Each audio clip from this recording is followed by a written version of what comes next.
Matthew गुफा के प्रवेश द्वार पर चला गया और बाहर देखा। बर्फीला तूफान रुकने के कोई संकेत नहीं दिखा। बर्फ इतनी मोटी हो गई कि वह उद्घाटन से 1 मीटर से अधिक नहीं देख सका। आकाश, जो वह व्हाइट आउट के माध्यम से देख सकता था, वह अंधेरा हो रहा था। रात होने लगी थी। हम वापस नीचे नहीं जा सकते, उन्होंने चुपचाप कहा। इस मौसम में नहीं, अंधेरे में नहीं। सेलिन उसके साथ शामिल हो गई, उसकी अभिव्यक्ति गंभीर थी। हमें पहाड़ पर रहना होगा और इसका इंतजार करना होगा। यह वह नहीं था जिसकी उन्होंने योजना बनाई थी।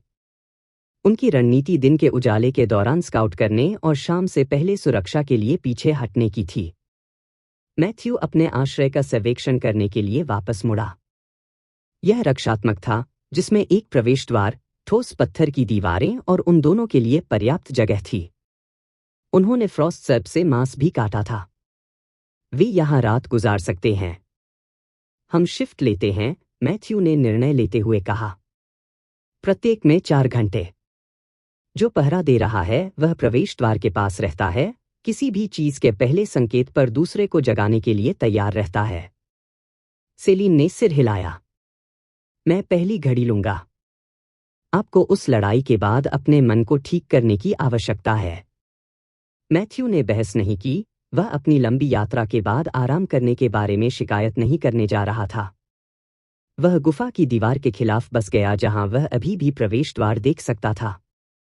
और सेलिन, यदि आप कुछ भी देखते हैं तो कुछ भी देखते हैं, मुझे तुरंत जगाओ।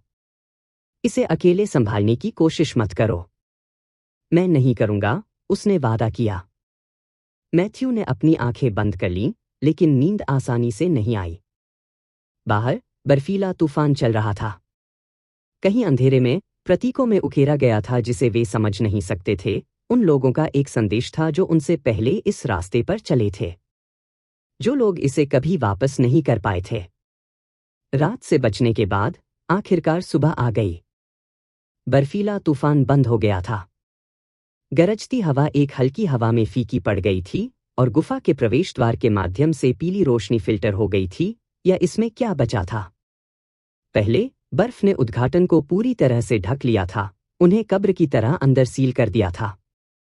मैथ्यू और सेलिन ने इसे साफ करने के लिए एक साथ काम किया, आग के जादू का उपयोग करके पैक की गई बर्फ के माध्यम से पिघलाया और बाकी को शारीरिक रूप से खोदकर निकाला। अंत में उन्हें तोड़ने से पहले कुछ काम करना पड़ा। जब वे सुबह की रोशनी में उभरे तो वे रुक गए और घूरने लगे।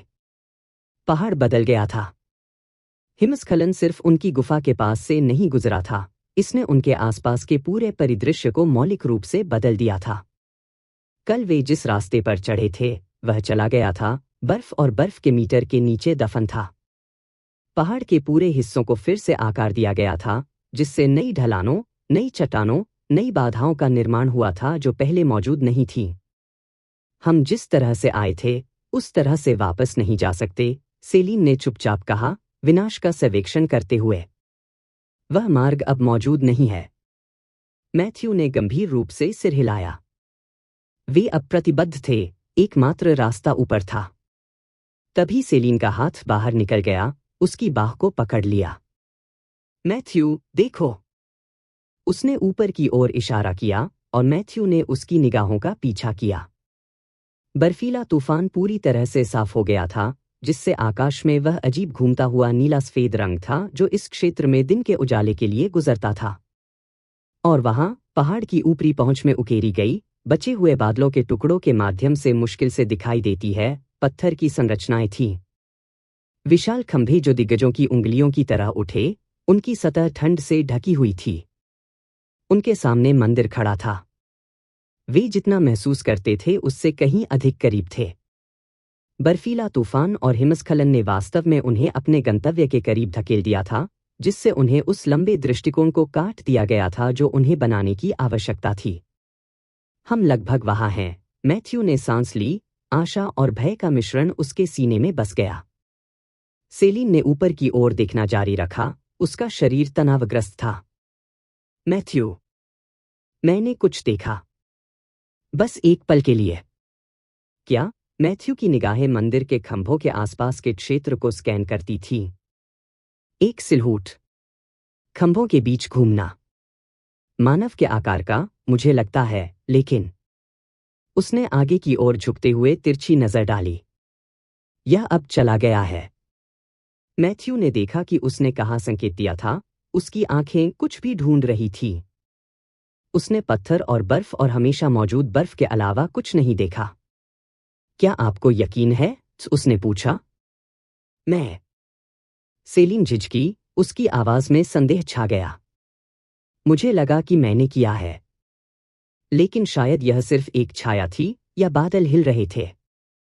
मैथ्यू ने एक और पूरे मिनट तक देखना जारी रखा, लेकिन कुछ भी दिखाई नहीं दिया।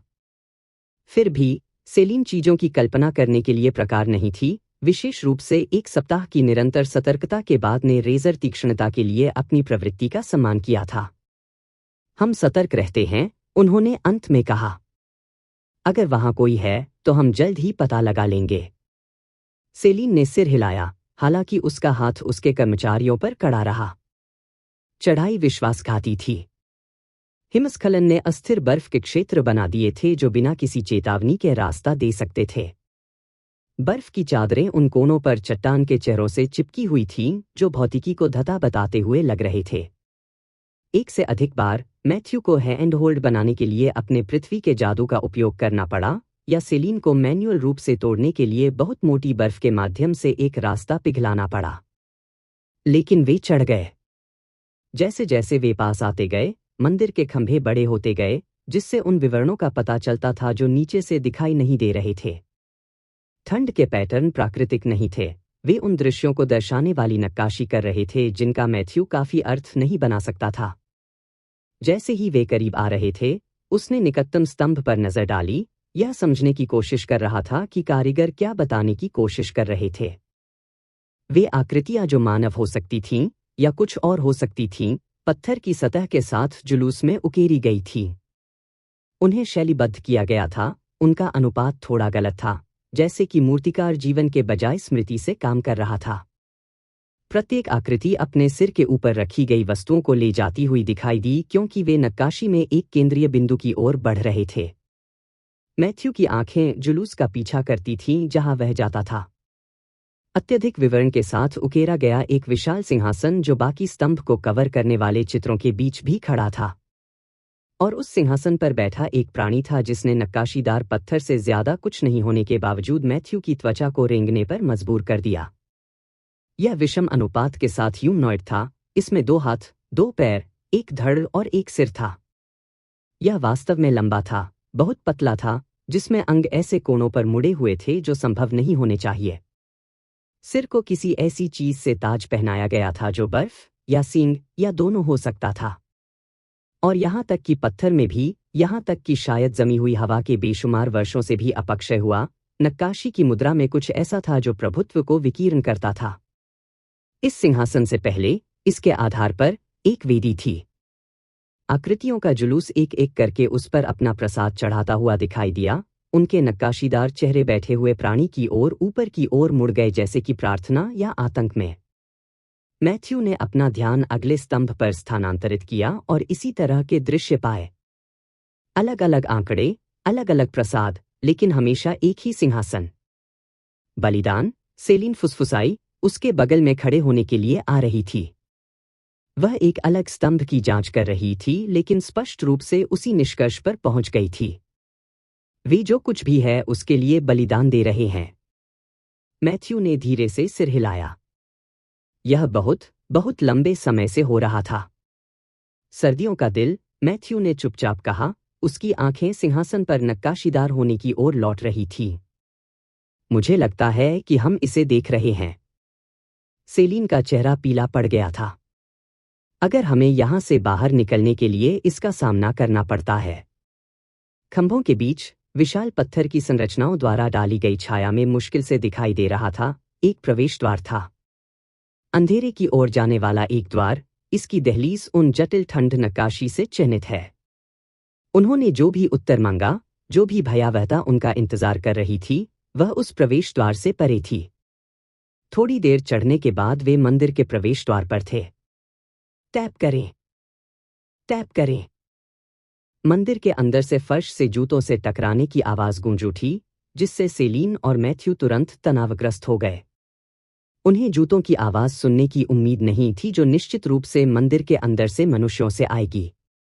इस जगह के अंदर लोग हैं। मैथ्यू ने अपने बगल में सेलिन से फुसफुसाया। उनके वर्तमान बिंदु से यह बताना मुश्किल था कि अंदर कौन था, क्योंकि वे केवल एक अंधेरा गलियारा देख सकते थे जो बिना दरवाजे के एक कमरे की ओर जाता था। आवाजें संभवतः उस कमरे से आ रही थीं, जिन्हें वे मुश्किल से अंदर देख सकते थे। सेलिन ने सिर हिलाया। क्या हमें अंदर जाना चाहिए? एक पल के चिंतन के बाद मैथ्यू ने जवाब दिया, हमारे पास कोई विकल्प नहीं है ना? धड़कते दिलों और तनावग्रस्त शरीरों के साथ वे मंदिर में प्रवेश कर गए, जो कुछ भी अंदर था, चाहे वह बुरा हो या अच्छा, का सामना करने के लिए तैयार। वे धीरे धीरे मंदिर के माध्यम से चले गए, किसी भी आवाज करने के डर से, खुद कोई भी कदम उठाने से पहले एक संकेत प्राप्त करना चाहते थे कि अंदर कौन था। जब वे गलियारे के अंत में पहुंचे, तो कमरे के अंदर उनका स्वागत करने वाले दृश्य ने उन्हें अंदर तक झकझोर कर रख दिया। जॉन? एलारा? सेलिन फुसफुसाई, उसकी आंखें सदमे में चौड़ी हो गईं। मंदिर के अंदर जिन आखिरी लोगों को देखने की उम्मीद थी, वे दो टीम के साथी थे जिन्हें उन्होंने सोचा था कि अब तक मर चुके हैं। चैम्बर में दो लोगों को घूरते हुए डेरेक की टीम ने मैथ्यू और सेलिन को समान रूप से चौंकाने वाले भावों के साथ देखा। तुम अभी भी जीवित हो? हमने सोचा था कि आप लोग मर चुके हैं। तुम कहाँ थे? जॉन ने अपने दो पूर्व साथियों को चौड़ी आंखों से देखते हुए पूछा। मैथ्यू ने तुरंत कोई जवाब नहीं दिया। उसकी टकटकी गोलाकार कमरे के चारों ओर घूम रही थी, उपस्थित सभी लोगों को नोट कर रही थी और विशेष रूप से एक आकृति की खोज कर रही थी। उनकी मूल टीम के सभी सदस्य यहाँ थे, लेकिन गैरेथ कहीं नजर नहीं आ रहा था। अनुपस्थिति ने मैथ्यू की प्रवृत्ति को चेतावनी के साथ चिल्लाया। इससे पहले कि सेलिन जवाब दे पाती, मैथ्यू ने पहले बात की। हम एक बर्फीले तूफान में खो गए जो हमसे आगे निकल गया, इसलिए हमें तब तक आश्रय मिला जब तक कि हम जारी नहीं रख सके। तुम सब यहाँ क्यों हो? और गैरेथ कहाँ है? डेरेक आगे बढ़ा, बातचीत का प्रभार लेते हुए, जैसा कि वह हमेशा करता था। वह सेलिन के पास गया, जो उसके चेहरे पर वास्तविक राहत की तरह लग रहा था। मुझे खुशी है कि आप सुरक्षित हैं। हम आपके बारे में चिंतित थे। मैथ्यू की अभिव्यक्ति काली हो गई, क्योंकि उसके प्रश्न को पूरी तरह से नजरअंदाज कर दिया गया था। सेलिन ने मैथ्यू के तनाव को भांपते हुए इस सवाल को और अधिक दृढ़ता से दोहराया। तुम लोग यहाँ क्यों हो? डेरेक ने आखिरकार जवाब दिया, उसका स्वर आकस्मिक, लगभग खारिज कर दिया गया। गैरेथ द्वारा दुर्घटना से इस जगह की खोज करने के तुरंत बाद हम यहाँ आए थे। तब से हम इस मंदिर को अपने ठिकाने के रूप में उपयोग कर रहे हैं। यह गुफा से अधिक सुरक्षित है और पत्थर से बने होने के बावजूद किसी तरह गर्म है। मैथ्यू और सेलिन ने अनिश्चितता और संदेह से भरी नजर का आदान प्रदान किया। उनके मन में सवालों की बाढ़ आ गई। क्या वे गैरेथ के बारे में अपनी धारणाओं के बारे में गलत थे? क्या उन्होंने स्थिति को पूरी तरह से गलत समझा था? लेकिन हड्डियों के बारे में क्या? उसकी गुफा के बाहर मानव का कब्रिस्तान रहता है? नजरों के एक मौन आदान प्रदान के बाद सेलिन ने एक निर्णय लिया। गैरेथ की अनुपस्थिति के साथ यह दूसरों को चेतावनी देने और यह पता लगाने का एकमात्र अवसर हो सकता है कि क्या वास्तव में कुछ गलत था। उसने डेरेक के समूह को एक गंभीर अभिव्यक्ति के साथ देखा और समझाना शुरू कर दिया कि वास्तव में क्या हुआ था, कैसे वे कभी तूफान में खो नहीं गए थे, कैसे वे मानव हड्डियों की खोज के बाद जानबूझकर भाग गए थे। गैरेथ के बारे में उनके द्वारा विकसित किए गए संदेह, वह पत्रिका जो उन्हें परित्यक्त शिविर में मिली थी। जब तक वह समाप्त हुई, तब तक कक्ष तनावपूर्ण सन्नाटा में पड़ गया था।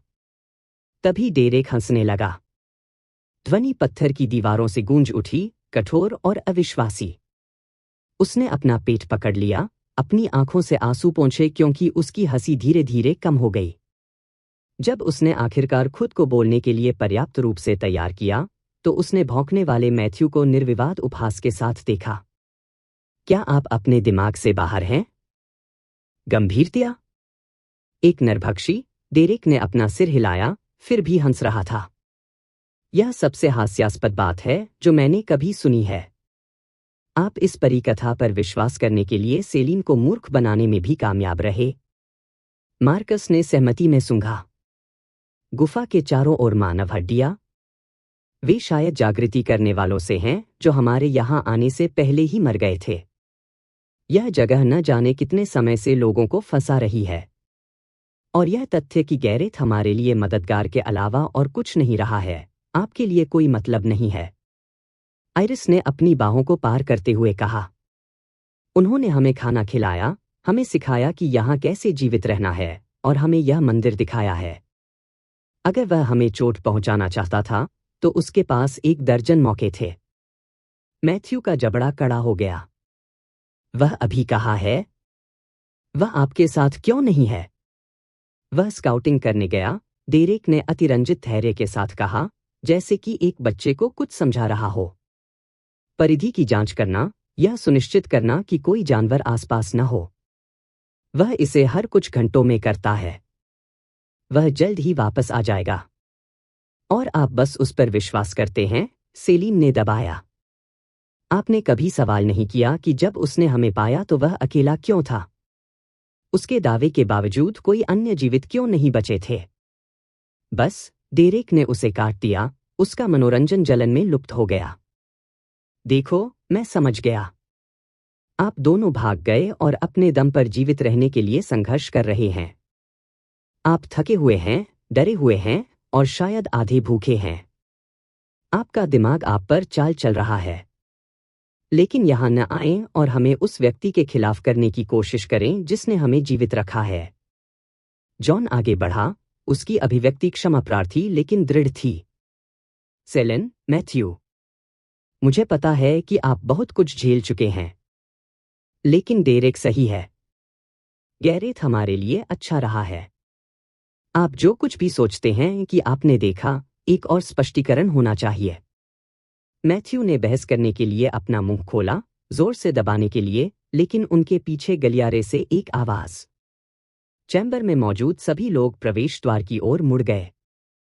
गलियारे की छाया से एक आकृति उभरी, जो उसके सुस्त भालू के चमड़े में लंबी और भव्य थी।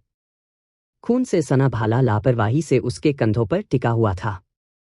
उसके अनुभवी चेहरे ने मैथ्यू और सेलिन को वहां पाकर कोई आश्चर्य नहीं दिखाया। गैरेथ ने कक्ष में कदम रखा, उसकी आंखें उन दोनों पर एक ऐसी अभिव्यक्ति के साथ टिकी हुई थीं जिसे पढ़ना असंभव था। ठीक है। देखो, आखिरकार किसे घर का रास्ता मिल गया। डेरेक तुरंत समझाने के लिए कूद पड़ा। गैरेथ, आप विश्वास नहीं करेंगे कि उन्होंने अभी हमें क्या बताया। उन्हें लगता है कि आप किसी तरह के नरभक्षी हैं। कहा कि उन्हें गुफा के पास मानव हड्डियां मिली और वे भाग गए क्योंकि उन्हें लगा कि आप हमें या कुछ और खाने जा रहे हैं। वह फिर से हंसा, बेतुकेपन पर अपना सिर हिलाया। मैथ्यू की मांसपेशियां तनावग्रस्त हो गईं, लड़ने या भागने के लिए तैयार। लेकिन गैरेथ की अभिव्यक्ति नहीं बदली। उसने बस मैथ्यू और सेलिन को दया या उदासीनता के साथ देखा, उसका चेहरा कुछ भी धोखा नहीं दे रहा था। मैं उन्हें दोष नहीं देता, गैरेथ ने अंत में कहा, उनकी आवाज शांत और मापी गई। लोग इस जगह पर पागल हो जाते हैं। ठंड, अलगाव, निरंतर भय। यह आपको उन चीजों को देखने के लिए प्रेरित करता है जो वहां नहीं है, उन बिंदुओं को जोड़ते हैं जो मौजूद नहीं है। मैंने इसे पहले भी होते देखा है। उनकी प्रतिक्रिया इतनी उचित, इतनी समझदार थी कि एक पल के लिए मैथ्यू को संदेह की एक झिलमिलाहट महसूस हुई। क्या वे गलत थे? क्या जीवित रहने के तनाव और व्यामोह ने उनके निर्णय को विकृत कर दिया था? डेरेक फिर से हंसे, स्पष्ट रूप से राहत मिली कि गैरेथ नाराज नहीं था। देखना, मैंने तुमसे कहा था, तुम बस पागल हो रहे थे। गैरेथ ने भाला अपने कंधों पर रख दिया और मैथ्यू का हाथ उसके मन भंडार की ओर बढ़ गया। लेकिन उस आदमी ने फिर से बोलने से पहले खुद को और अधिक आरामदायक बनाते हुए बस अपनी पकड़ को समायोजित किया। मुझे सीलबंद कक्ष में प्रवेश करने का रास्ता मिल गया।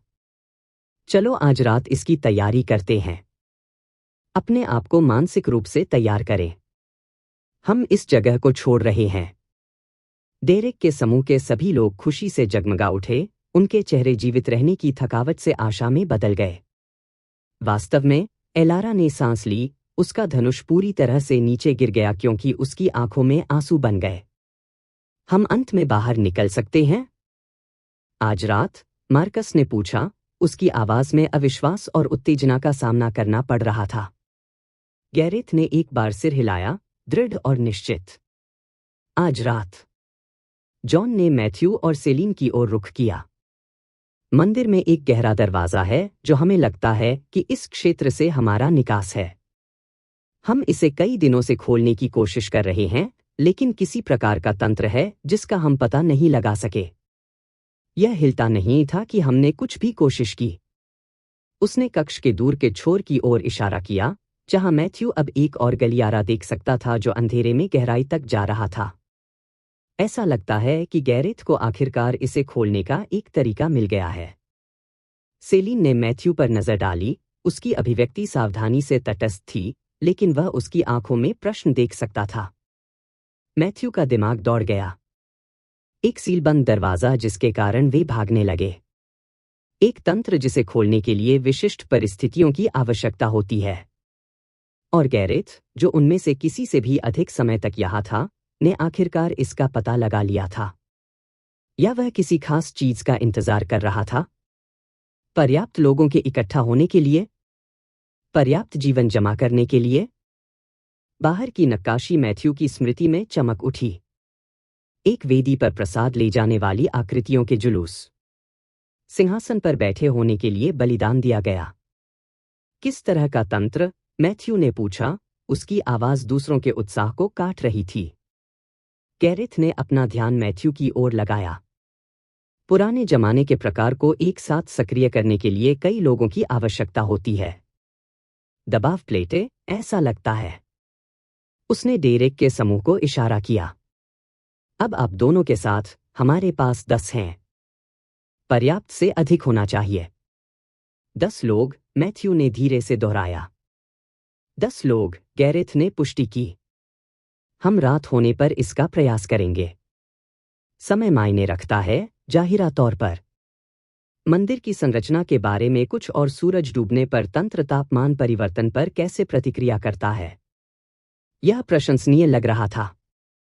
लेकिन मैथ्यू उन नक्काशीदार आकृतियों की छवि को हिला नहीं सका, जो चढ़ावे के साथ अपने कयामत की ओर बढ़ रहे थे। अगर यह काम नहीं करता है तो क्या होगा? सेलिन ने चुपचाप पूछा। गैरेथ की मुस्कान आखिरकार दिखाई दी, लेकिन वह पतली थी और उसकी आंखों तक नहीं पहुंची। फिर हम सब हमेशा के लिए यहां फंस गए हैं। डेरेक का समूह अशुभ स्वर की परवाह करने के लिए बहुत उत्साहित लग रहा था। वे पहले से ही तैयारियों पर चर्चा कर रहे थे, क्या आपूर्ति लानी है और अपने प्रयासों का समन्वय कैसे करना है। लेकिन मैथ्यू ने पूरे कक्ष में सेलिन की नजर पकड़ी, और उस साझा नजर में उन्होंने वह सब कुछ बताया जो शब्द नहीं कह सकते थे। आज रात वे गैरेथ के बारे में सच्चाई जानेंगे।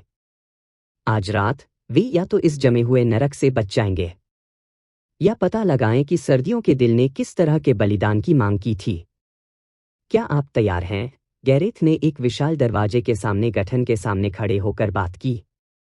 हाँ, समूह एक स्वर में चिल्लाया। प्रत्येक व्यक्ति ठीक उसी स्थान पर था जहां गैरेथ ने उन्हें कक्ष की दीवारों के साथ खड़े होने का निर्देश दिया था। मैथ्यू और सेलिन दोनों पीछे खड़े थे, जो हो रहा था उसमें शामिल नहीं थे। इसने उन्हें बाकी सभी का दृश्य दिया, जिससे घात लगाकर हमला करना कठिन हो गया। इसे दबाएं, गैरेथ ने आदेश दिया। 8 हाथों ने एक साथ दीवारों को छुआ। मैथ्यू ने महसूस किया कि उसकी हथेली के नीचे नक्काशीदार ईंट थोड़ा सा रास्ता दे रही है, एक पीसने की आवाज के साथ पत्थर में गहराई तक डूब रही है, जो प्राचीन कक्ष के माध्यम से गूंज रही थी। बड़ा दरवाजा हिलने लगा। धीरे धीरे, विचारणीय रूप से, विशाल पत्थर का स्लैब खुलने लगा। परे एक मार्ग का खुलासा करते हुए, जो अब तक देखी गई किसी भी चीज की तुलना में गहरे अंधेरे में उतर गया। समूह जश्न में फूट पड़ा। डेरेक ने जीत में अपनी मुट्ठी उठाई। मार्कस राहत के साथ हंसा। आइरिस और एलारा ने गले लगाया, उनके चेहरे से आंसू बह रहे थे।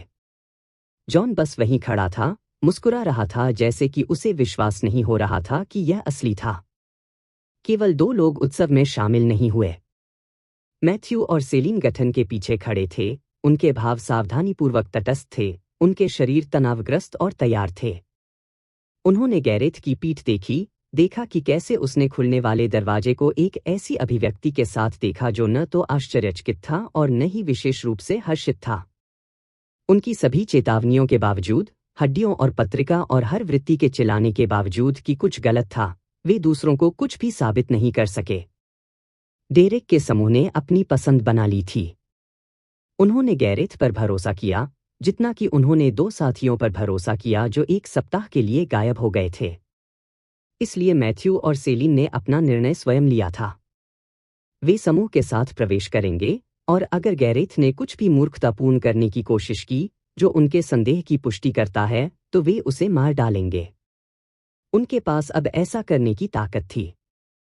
वे अंधेरे मार्ग से नीचे चले गए, उतरना अंतहीन महसूस हुआ, पहाड़ के जमे हुए दिल में गहराई से और गहरा हो गया। सैकड़ों कदमों की तरह लगने के बाद, वे अंत में पहुंचे, जहां एक और दरवाजा पड़ा था। फिर से हल करने के लिए एक और तंत्र? डेरेक ने जलन में कहा, उसकी आवाज दीवारों से उछल रही थी। लेकिन इससे पहले कि कोई जवाब दे पाता, इससे पहले कि गैरेथ उसके पास पहुंच पाता, दरवाजा बस खुल गया।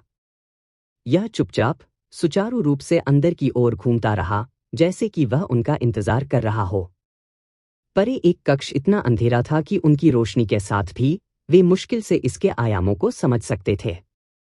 यह बड़ा था, इतना निश्चित था। ऐसा लग रहा था कि अंधेरा ध्वनि को स्वयं निगल रहा है, जिससे एक शून्य पैदा हो गया है जो प्रकाश की अनुपस्थिति की तरह कम और उपस्थिति की तरह अधिक महसूस होता है। एक साथ रहो, गैरेथ ने चुपचाप कहा। उन्होंने धीरे धीरे प्रवेश किया, समूह एक साथ करीब आ गया क्योंकि उन्होंने दहलीज पार कर ली। जैसे ही आखिरी व्यक्ति ने अंदर कदम रखा, उनके पीछे का दरवाजा गड़गड़ाहट जैसी आवाज के साथ बंद हो गया। फिर मशालें जलने लगीं। एक एक करके दीवारों पर आग की लपटें भड़क उठीं। प्रज्वलित प्रत्येक मशाल ने कक्ष के अधिक हिस्से को प्रकट किया, परत दर परत अंधेरे को छील दिया। और प्रत्येक रहस्योद्घाटन के साथ, चिंता मैथ्यू की छाती में बर्फ के ब्लेड की तरह गहराई से टकराई। कक्ष गोलाकार, विशाल था, इसकी छत ऊपर की छाया में खो गई थी। दीवारें उन्हीं नक्काशी से ढकी हुई थीं जो उन्होंने बाहर देखी थीं, लेकिन यहाँ वे बड़ी थीं। आकृतियों के जुलूस को यहाँ शैलीबद्ध नहीं किया गया था, यह यथार्थवादी था, जिसमें डर या परमानंद में मुड़े हुए चेहरों को दिखाया गया था, शरीर समर्पण में झुके हुए थे। कक्ष के केंद्र में एक वेदी खड़ी थी, बिल्कुल वैसे ही जैसे बाहर के चित्र में दर्शाए गए हैं। बड़े पैमाने पर काले पत्थर से उकेरा गया था जो मशाल की रोशनी में पीने के लिए लग रहा था। इसकी सतह चैनलों, खांचे से ढकी हुई थी जो सभी एक केंद्रीय अवसाद का कारण बनती थी। और वेदी के पीछे किसी ऐसी चीज के स्मारक की तरह उठ रहा था जो कभी अस्तित्व में नहीं होनी चाहिए थी, सिंहासन था। मैथ्यू का खून बर्फ में बदल गया। बड़े पैमाने पर हड्डी और बर्फ की तरह दिखने वाली चीजों से निर्मित एक साथ जुड़े हुए। और उस सिंहासन पर बैठा था, ठीक वैसा ही जैसा कि उन्होंने देखी गई हर नक्काशी में दर्शाया गया था, वह प्राणी था। जिस प्राणी के बारे में उन्होंने सोचा था वह मिथक था। जिस चीज ने बलिदान की मांग की, उसका शरीर बर्फ के कवच से ढका हुआ था। सिर को शुद्ध बर्फ से बने सींगों के साथ ताज पहनाया गया था। प्रत्येक शाखा उस तरह तेज और मशाल की रोशनी में चमचमाती थी। उसकी कोई आंखें नहीं थीं, बस चिकनी बर्फ जहां आंखें होनी चाहिए। लेकिन मैथ्यू वैसे भी उसकी टकटकी महसूस कर सकता था, उसमें उबाऊ था, उन सभी में, उन चीजों को देख रहा था जो मांस से भी गहरी हो जाती है। प्राणी का मुंह हिल गया, जिससे दांत बर्फ के टुकड़ों की तरह दिखाई दे रहे थे। और जब यह मुस्कुराया, तो कक्ष में तापमान इतना अचानक गिर गया कि उनकी सांस के बीच में ठंड बन गई। फिर शब्द दिखाई दिए, बोले नहीं गए लेकिन सीधे मैथ्यू की दृष्टि में, हर किसी की दृष्टि में, मशालों के समान नीली सफेद रोशनी से जल रहे थे। सर्दियों के दिल में आपका स्वागत है। इसके बाद की चुप्पी पूर्ण थी। वे बस वहीं खड़े थे, 10 जागृत लोग जिन्होंने सोचा था कि वे एक परीक्षण में प्रवेश कर रहे हैं, उस चीज को घूर रहे थे जो उनका इंतजार कर रही थी। गैरेथ ने आगे कदम बढ़ाया, फिर उसने सिंहासन पर बैठे प्राणी को देखा और किसी पुराने परिचित को संबोधित करने वाले किसी परिचित के साथ बात की। मैं आपके लिए और अधिक बलिदान लाया हूं। अब मुझे इस जगह से मुक्त कर दो। डेरेक की आंखें भ्रम और सदमे में चौड़ी हो गईं, उसका चेहरा पीला पड़ गया क्योंकि अर्थ दर्ज किया गया था। गैरेथ, वाह! आकृति हंसी, उसकी आवाज कक्ष में भर गई, पत्थर की दीवारों से गूंज रही थी, उनकी खोपड़ी में दब गई थी। डेरेक की आवाज पूरी तरह से नकाबपोश थी, उस भयानक हंसी से निगल ली गई थी। जब यह अंततः कम हो गया, तो आकृति अपने सिंहासन पर आगे झुक गई, वे नेत्रहीन सॉकेट किसी तरह सीधे गैरेथ पर ध्यान केंद्रित कर रहे थे। मैं बलिदान नहीं देखता, गैरेथ। क्या आप भूल गए कि पिछली बार जब आप यहां आए थे तो बलिदान कैसे दिखते हैं?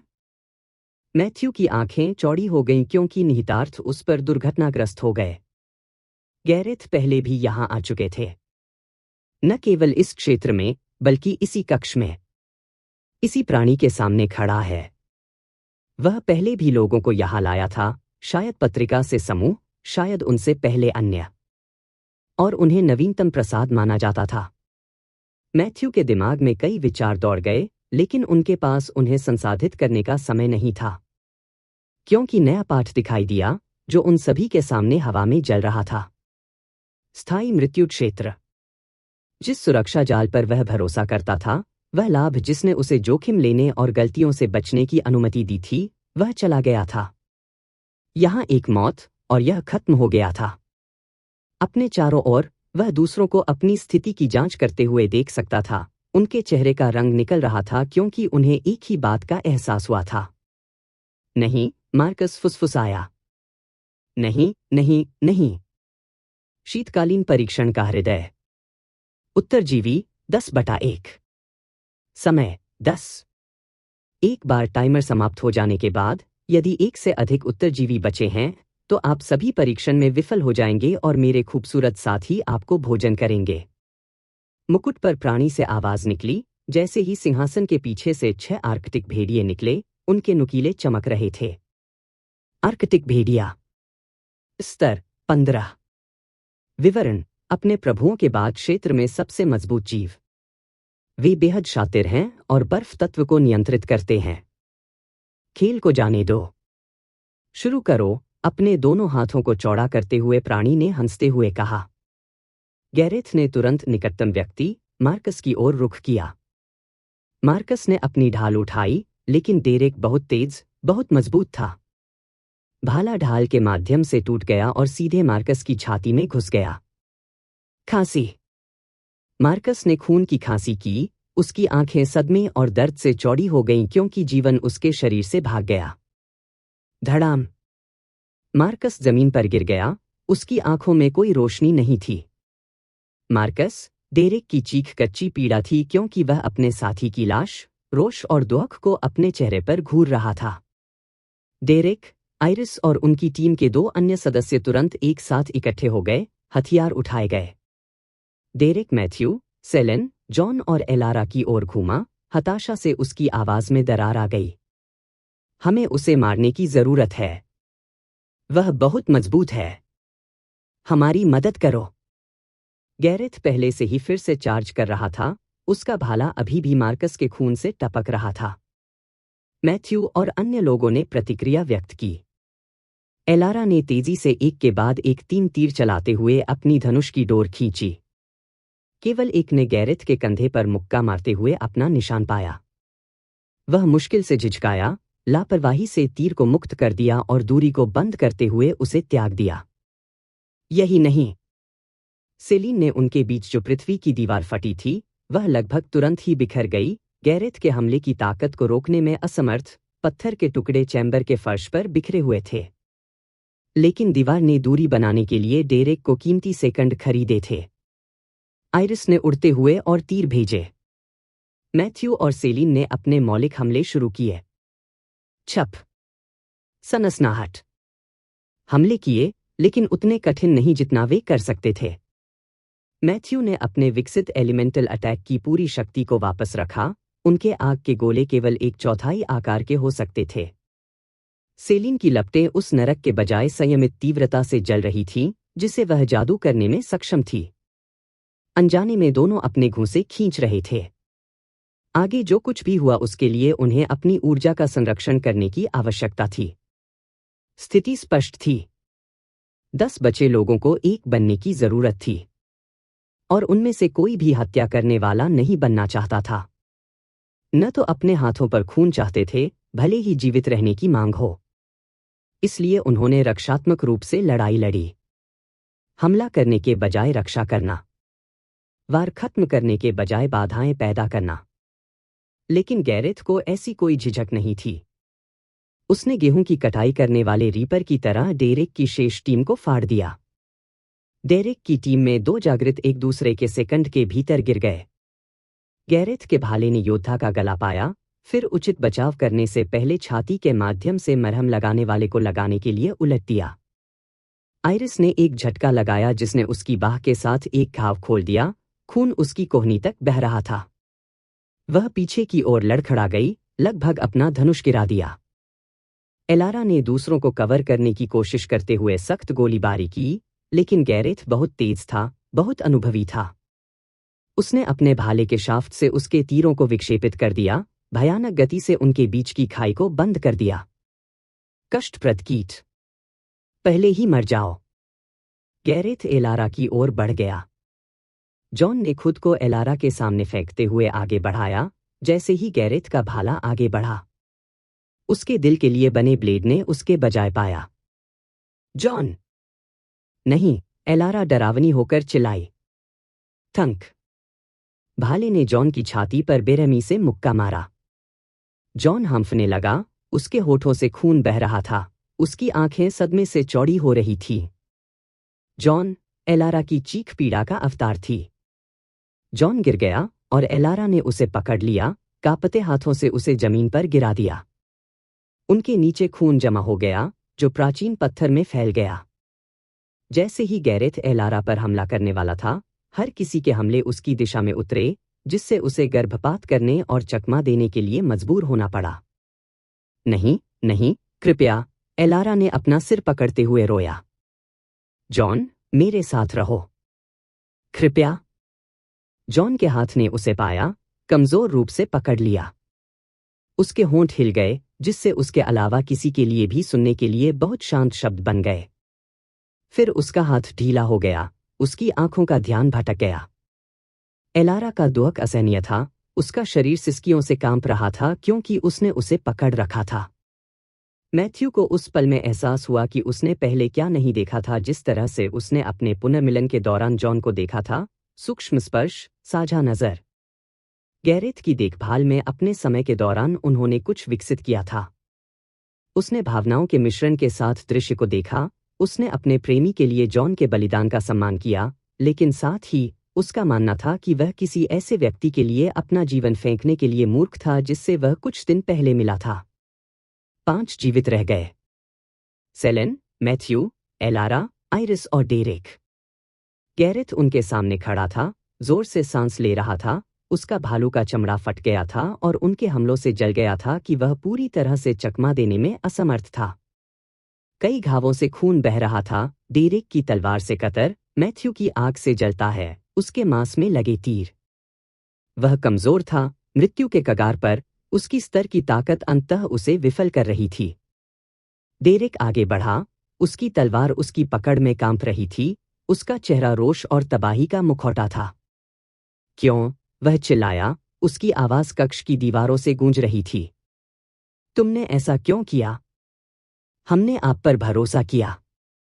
गैरेथ हंसे। यह एक कमजोर आवाज थी, खून से गीली थी, लेकिन वास्तविक थी। उसकी आंखें, ठंडी और खाली, बचे हुए लोगों पर तिरस्कार जैसी कुछ बह गईं।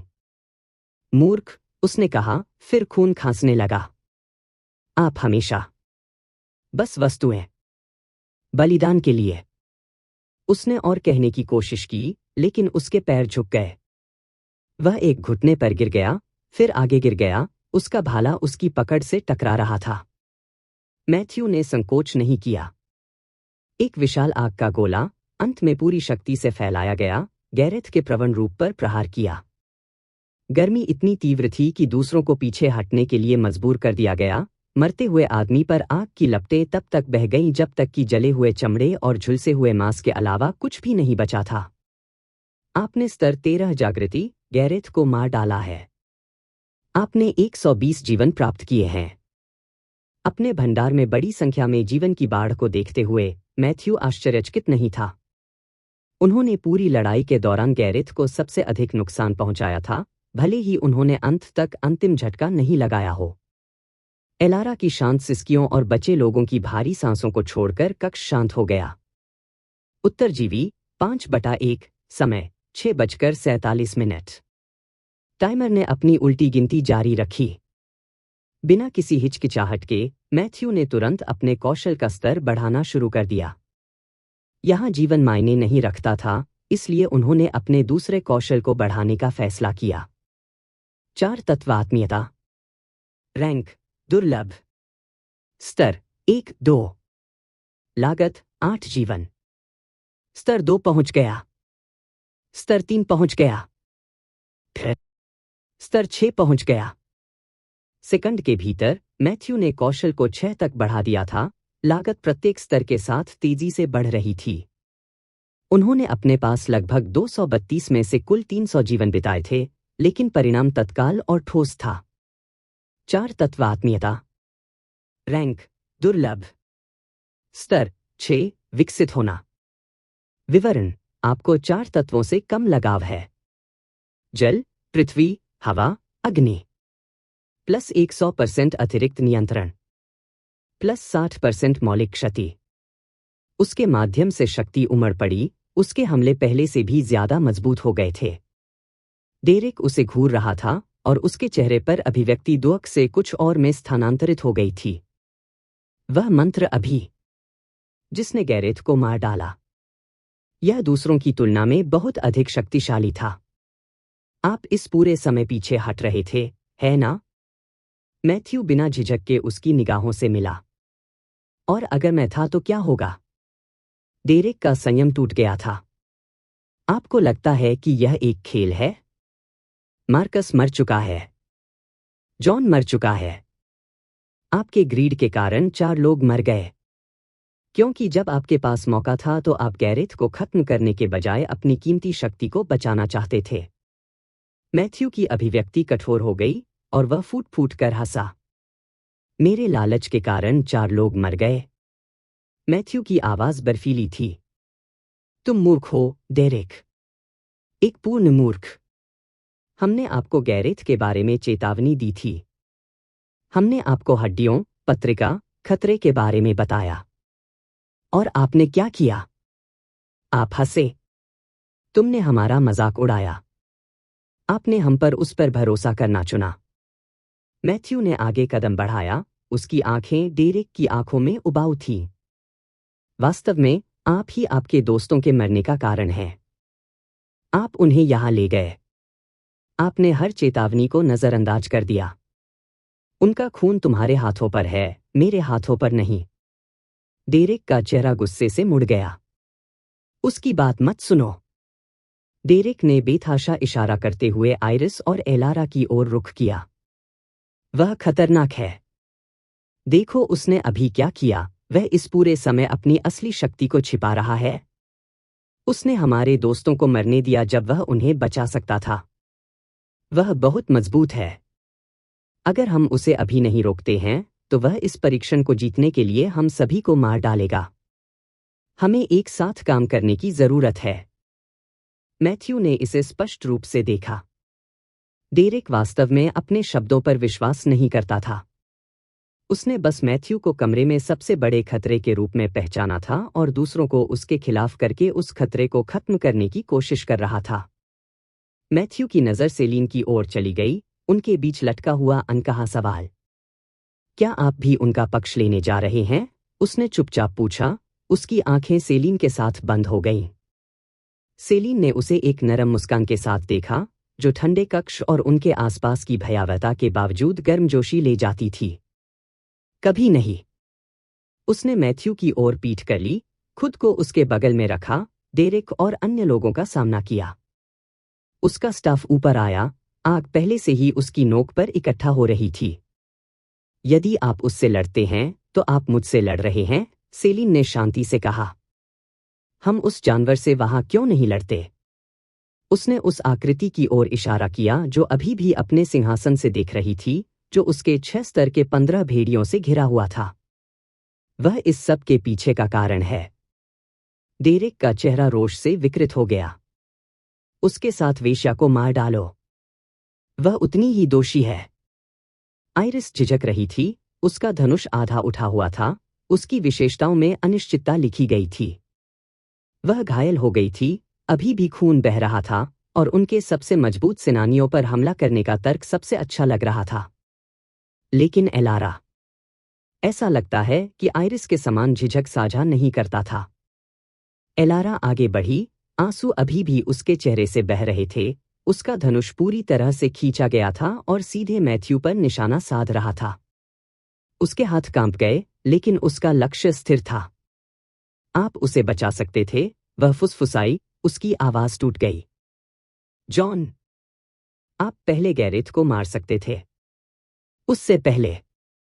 वह खत्म नहीं कर सकी, दुख ने उसे शब्दों पर दबा दिया। आपके पास हमेशा से शक्ति थी। तुमने उसे मरने दिया। तुमने उसे मार डाला। आरोप हवा में लटका हुआ था, और मैथ्यू ने अपना वजन महसूस किया। वह पूरी तरह से गलत नहीं थी। वह पीछे हट गया था। वह और सेलिन दोनों उस रेखा को पार करने के लिए तैयार नहीं थे, जीवित रहने की मांग होने पर भी हत्यारे बनने के लिए तैयार नहीं थे। उत्तरजीवी 5/1, समय 4:59। टाइमर ने लगातार गिनती की। डेरेक ने अपनी तलवार उठाई। आखिरी मौका। अब आत्मसमर्पण करो और हम इसे जल्दी कर देंगे। मैथ्यू का हाथ हिल गया, मन अपने बढ़े हुए नियंत्रण के साथ इकट्ठा हो गया। उसके बगल में सेलिन की आग तेज जल रही थी, जैसे कि उन्हें चेतावनी दे रही हो। तुम मूर्ख हो, तुम केवल अपने आप को अपनी कब्र पर भेज रहे हो। मैथ्यू ने सरलता से कहा। हमला, डेरेक चिल्लाया, क्योंकि उसने मैथ्यू पर अपनी तलवार तान दी। आइरिस और एलारा दोनों ने अपने धनुष की डोर खींची और मैथ्यू की ओर तीर फेंकने के लिए भेजा। मैथ्यू ने आह भरी, वे इसे अपने ऊपर ले आए थे। वे उसके और सेलिन की तुलना में कमजोर, बहुत कमजोर थे। जबकि वे पिछले दिनों से शिकार कर रहे थे, समूह आश्रय में मुश्किल से जा रहा था, जीविका के लिए गैरेथ पर भरोसा कर रहा था। एक साधारण गति के साथ मैथ्यू हमलों को रोकने के लिए एक चट्टानी दीवार बनाने में कामयाब रहे, और एक बड़ा आग का गोला जिसने उन तीनों को खत्म कर दिया था। हमले ने उन्हें तुरंत मार डाला, यह सुनिश्चित करते हुए कि उनकी मृत्यु से पहले उन्हें कोई नुकसान न हो। यह एक कठिन निर्णय था, लेकिन मैथ्यू भावनाओं को जीवित रहने के रास्ते में नहीं आने देने वाला था। सेलिन ने अपना सिर हिलाने से पहले उस क्षेत्र को देखा जहां उनकी लाशें एक जटिल अभिव्यक्ति के साथ बनी हुई थी। आपने सही काम किया। वह मैथ्यू की तुलना में खुद को सांत्वना देती है। मैथ्यू ने कोई जवाब नहीं दिया, उसकी आंखों में चमकती सूचनाओं को घूरते हुए। आपने स्तर 6 जागृति, आइरिस को मार डाला है। आपने 60 जीवन प्राप्त किए हैं।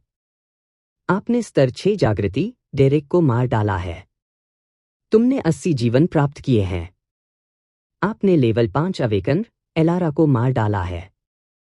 तुमने 60 जीवन प्राप्त किए हैं।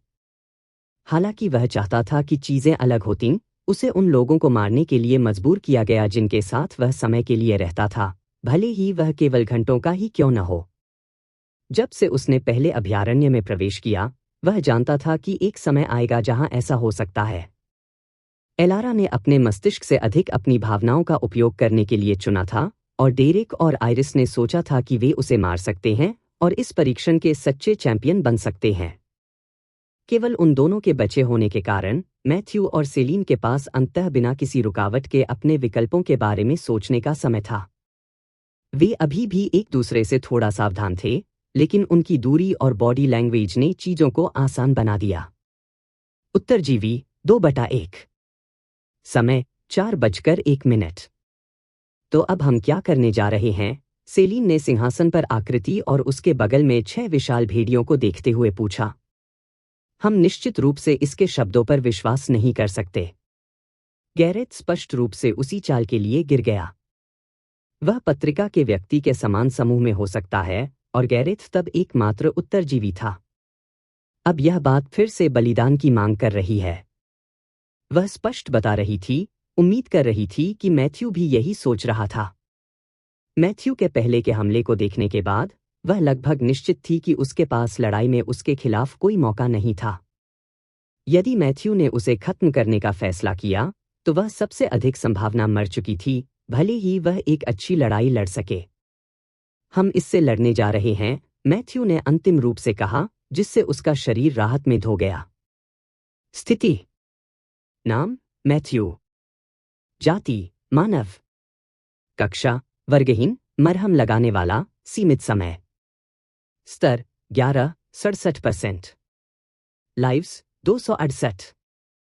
ताकत 20, चपलता 22, संविधान 25, मन 32। विशेषता अंक 0। कौशल मौलिक हमला असामान्य LVL.max 4 तत्वात्मीयता दुर्लभ LVL.6 बुनियादी उपचार। प्रतिभा ग्रिम रीपर। कक्षा कौशल कक्षा स्लॉट 1/1। मैथ्यू अराजकता के दौरान डेरेक की टीम के सदस्यों में से एक की कक्षा की नकल करने में कामयाब रहा था, मरहम लगाने वाला। यह सबसे उपयोगी माध्यमिक वर्ग था जिसे वह हासिल कर सकता था, यह देखते हुए कि उसके पास पहले से ही सेलिन की लड़ाकू क्षमताएं थीं। बेसिक हीलिंग शक्तिशाली नहीं थी, लेकिन यह उन्हें एक खींची हुई लड़ाई में लंबे समय तक जीवित रख सकती थी। उनकी संभावना अधिक नहीं थी, लेकिन अगर वह 6 भेड़ियों को मार सकता है और अपनी ग्रिम रीपर प्रतिभा के माध्यम से उनके जीवन को अवशोषित कर सकता है, तो वह 4 एलिमेंट एफिनिटी को अगली रैंक पर धकेलने के लिए पर्याप्त जमा कर सकता है। उस शक्ति को बढ़ावा देने के साथ उनके पास वास्तव में सर्दियों के दिल के खिलाफ एक मौका हो सकता है। इस कारण से वह नहीं चाहता था कि कोई उसके साथ हत्या साझा करे। हर जीवन मायने रखता है। वह सेलिन की ओर मुड़ा। क्या आप मुझ पर भरोसा करते हैं? सेलिन ने उसकी ओर देखा, फिर बिना किसी हिचकिचाहट के सिर हिलाया। बेशक। मूर्खतापूर्ण सवाल। मैथ्यू की निगाहें सिंहासन के आधार पर घूमते हुए 6 आर्कटिक भेड़ियों पर केंद्रित हो गईं, उनकी बफनीली आंखें शिकारी फोकस के साथ बचे लोगों पर टिकी हुई थीं। मैथ्यू ने कहा, मैं उनसे अकेले लड़ना चाहता हूं और उन्हें मारना चाहता हूं। मैं नहीं चाहता कि आप तब तक शामिल हों जब तक कि मैं आपको नहीं बताता। सेलिन ने उसकी ओर देखा, उसके चेहरे पर भ्रम की स्थिति थी। ये 6 स्तर के 15 जानवर थे और मैथ्यू केवल 11 स्तर का था, उसके समान। स्तर का अंतर महत्वपूर्ण था और लड़ाई एक तरह से लगभग आत्मघाती थी। फिर भी उसने उससे सवाल नहीं किया। उसने उसकी आंखों में दृढ़ संकल्प और निश्चितता देखी थी। ठीक है, उसने बस कहा। मैथ्यू ने सिर हिलाया, आभारी है कि उसने बहस न करने के लिए उस पर पर्याप्त भरोसा किया। उसने अपना पूरा ध्यान भेड़ियों और ऊपर से देखने वाले प्राणी पर लगाया। सर्दियों की मुस्कान का दिल चौड़ा हो गया, मानो इस विकास से प्रसन्न हो। कितना मनोरंजक, इसने कहा, इसकी आवाज बर्फ पीसने जैसी थी। शिकार मेरे साथियों के साथ अकेले नृत्य करना चाहता है। बहुत अच्छा। आइए देखें कि क्या आपका अहंकार उचित है। शीतकालीन परीक्षण का हृदय सर्दियों की मौत के परीक्षण के लिए विकसित हुआ है। सर्दियों की मौत का परीक्षण। उत्तरजीविता संभावना 5%। सिस्टम ने इस परीक्षण की अत्यधिक कठिनाई को पहचाना है। बोनस पुरस्कार लागू। अनुभव लाभ को 2 से गुणा किया जाता है। प्राप्त जीवन 2 से गुणा किया गया। 6 आर्कटिक भेड़िए सिंहासन मंच से उतरने लगे, उनकी हरकतें समन्वित और शिकारी थीं। प्रत्येक सांस के साथ उनके चारों ओर हवा में बर्फ के क्रिस्टल बनते हैं, उनकी स्तर 15 शक्ति एक भौतिक दबाव की तरह विकीर्ण होती है। मैथ्यू ने खुद को सेलिन से अलग करते हुए आगे कदम बढ़ाया, उसके हाथ पहले से ही सबसे कठिन लड़ाई की तैयारी में मन को इकट्ठा कर रहे थे, जिसका वह सामना करने जा रहा था। उसकी हथेली से आग लग उठी, एक विशाल आग का गोला उसके विकसित कौशल और उच्च मौलिक आत्मीयता की सारी शक्ति के साथ संकुचित हो गया। कर्कश। ऊर्जा को नियंत्रित करना मुश्किल था, लेकिन मजबूत कौशल ने मैथ्यू को ऐसा करने की अनुमति दी। एक आकस्मिक थ्रो के साथ आग का गोला प्रमुख भेड़िए की ओर बढ़ गया। सामने वाला भेड़िया स्पष्ट रूप से अहंकारी था, मैथ्यू को गंभीरता से नहीं ले रहा था। इसने उसे एक खिलौने के रूप में देखा, मारने से पहले खेलने के लिए कुछ। बर्फ के टुकड़े इसके माओ के चारों ओर प्रकट हुए, जो आने वाली आग को रोकने के लिए आगे बढ़ रहे थे। ये भेड़िए कमजोर नहीं है। मैथ्यू क्या सोच रहा है? क्या यह मेरे लिए खुद को बलिदान करने का उसका तरीका हो सकता है? सेलीन अपना सिर हिलाने से पहले इस विचार से शर्मा गई। मैं क्या सोच रहा हूं? मैंने इन चीजों के बारे में कब सोचना शुरू किया? हम मौत के दरवाजे पर हैं। Focus Selene, focus. अन्य भेड़ियों ने हस्तक्षेप नहीं किया, अपने पैकमेट को इस महत्वहीन खतरे को संभालते हुए देखने के लिए संतुष्ट थे, यानी जब तक कि हमला नहीं जुड़ गया। यही नहीं, विस्फोट हर तरह से विनाशकारी था। जिस क्षेत्र में भेड़िया खड़ा था वह तुरंत तीव्र आग की लपटों में फूट पड़ा। गर्मी भारी थी, जिससे अन्य भेड़ियों को तितर बितर होने के लिए मजबूर होना पड़ा। उनके ठंड से ढके फर अकेले उनकी निकटता से गा रहे थे। मुख्य भेड़िए की अहंकारी अभिव्यक्ति शुद्ध पीड़ा में बदल गई, क्योंकि आग ने उसके शरीर को अपनी चपेट में ले लिया। आग की लपटों ने उसके गले को भस्म कर दिया था, इसकी चीख काट दी गई थी। अन्य भेड़ियों ने तुरंत हस्तक्षेप करने की कोशिश की, आग की लपटों को बुझाने के लिए बर्फ की धुंध को प्रेरित किया, लेकिन आग बहुत गर्म, बहुत भयंकर थी। दुर्भाग्य से उनके लिए बहुत देर हो चुकी थी। सेलीन ने पूर्ण सदमे और विस्मय में देखा। हमला उस हमले से भी अधिक मजबूत था जिसने गैरेथ को समाप्त कर दिया था, बहुत मजबूत, कम से कम 2 गुना शक्तिशाली। इसने उसे आश्चर्यचकित कर दिया, क्योंकि उसने सोचा था कि पिछला आग का गोला मैथ्यू का अधिकतम उत्पादन था। वह जो नहीं जानती थी वह यह थी कि मैथ्यू ने संक्षिप्त राहत के दौरान अपनी 4 तत्व आत्मीयता को समतल कर दिया था, जिससे उसकी मौलिक क्षति काफी अधिक हो गई थी। आग सिर्फ जल नहीं रही थी, यह भस्म हो गई, बढ़े हुए जादुई नियंत्रण से प्रेरित थी जिसने इसे बुझाना लगभग असंभव बना दिया था। इससे पहले कि भेड़िए फिर से संगठित हो पाते, मैथ्यू ने उसी जलते हुए भेड़िए की ओर एक और विशाल आग का गोला भेजा। जो उसने शुरू किया था उसे पूरा करने के लिए दृढ़ संकल्पित था। यही नहीं, दूसरे विस्फोट ने इसे पूरी तरह से समाप्त कर दिया, जिससे अन्य भेड़ियों की अपने साथी को बचाने की किसी भी उम्मीद को बुझा गया। जली हुई लाश ढह गई, उसके अवशेषों से भाप निकल रही थी। आपने एक स्तर 15 आर्कटिक वुल्फ को मार डाला है। आप 12 के स्तर पर पहुंच गए हैं। आपने 700 जीवन प्राप्त किए हैं। स्तर में वृद्धि के प्रभावी होने के साथ ही मैथ्यू का पूरा शरीर शक्ति से भर गया। उनकी विशेषताएं बोर्ड भर में कूद गईं, ताकत, चपलता, संविधान और मन, सभी एक बिंदु से बढ़ रहे हैं। अधिसूचना के माध्यम से पढ़ते हुए मैथ्यू को प्राप्त जीवन की संख्या से चौंक गया। उसने इतनी उम्मीद नहीं की थी, लेकिन यह समझ में आया, पुरस्कार 2 गुने हो गए थे, और उसने पूरी तरह से अपने दम पर हत्या कर दी थी, जिससे उसकी ग्रिम रीपर प्रतिभा के 5 गुना गुणक को परीक्षण के 2 गुने पुरस्कारों के शीर्ष पर ट्रिगर किया गया था। अनिवार्य रूप से वह जो जीवन प्राप्त कर रहा था वह 10 गुना था जो उसे पहले मिला होगा। नई विशेषताओं और जीवन की भारी आमद से प्रेरित होकर मैथ्यू का आत्मविश्वास बढ़ गया। उसने तुरंत प्रतिशोध के लिए उस पर हमला करने वाले भेड़ियों में से एक की ओर एक और आग का गोला भेजा। उनके पहले के अहंकार को रोष और सावधानी से बदल दिया गया। जबकि जादू मध्य उड़ान था, मैथ्यू ने अपनी स्थिति को खींच लिया और बिना किसी हिचकिचाहट के अपने कौशल में जीवन को बदल दिया। 4 तत्व आत्मीयता स्तर 7 तक पहुंच गई है। -256 लाइव्स। शेष जीवन 712। वह नहीं रुका। अभी और भी जीवन खर्च करना था, और हर स्तर ने उसे और अधिक खतरनाक बना दिया। 4 तत्व आत्मीयता स्तर 8 तक पहुंच गई है। -512 लाइव्स। शेष जीवन 200। बिजली तुरंत उसके माध्यम से बाढ़ आ गई। तत्वों पर उनका नियंत्रण और भी अधिक परिष्कृत, अधिक सहज हो गया। मन ने अपने शरीर के विस्तार की तरह उसकी इच्छा का जवाब दिया। 4 तत्व आत्मीयता। रैंक दुर्लभ। स्तर 8 विकसित। विवरण: आपको 4 तत्वों से कम लगाव है। जल, पृथ्वी, हवा, अग्नि प्लस 100% अतिरिक्त नियंत्रण प्लस 80% मौलिक क्षति। कुछ ही क्षण पहले उसने जो आग का गोला लॉन्च किया था, उसने अपने लक्ष्य पर विनाशकारी बल के साथ प्रहार किया।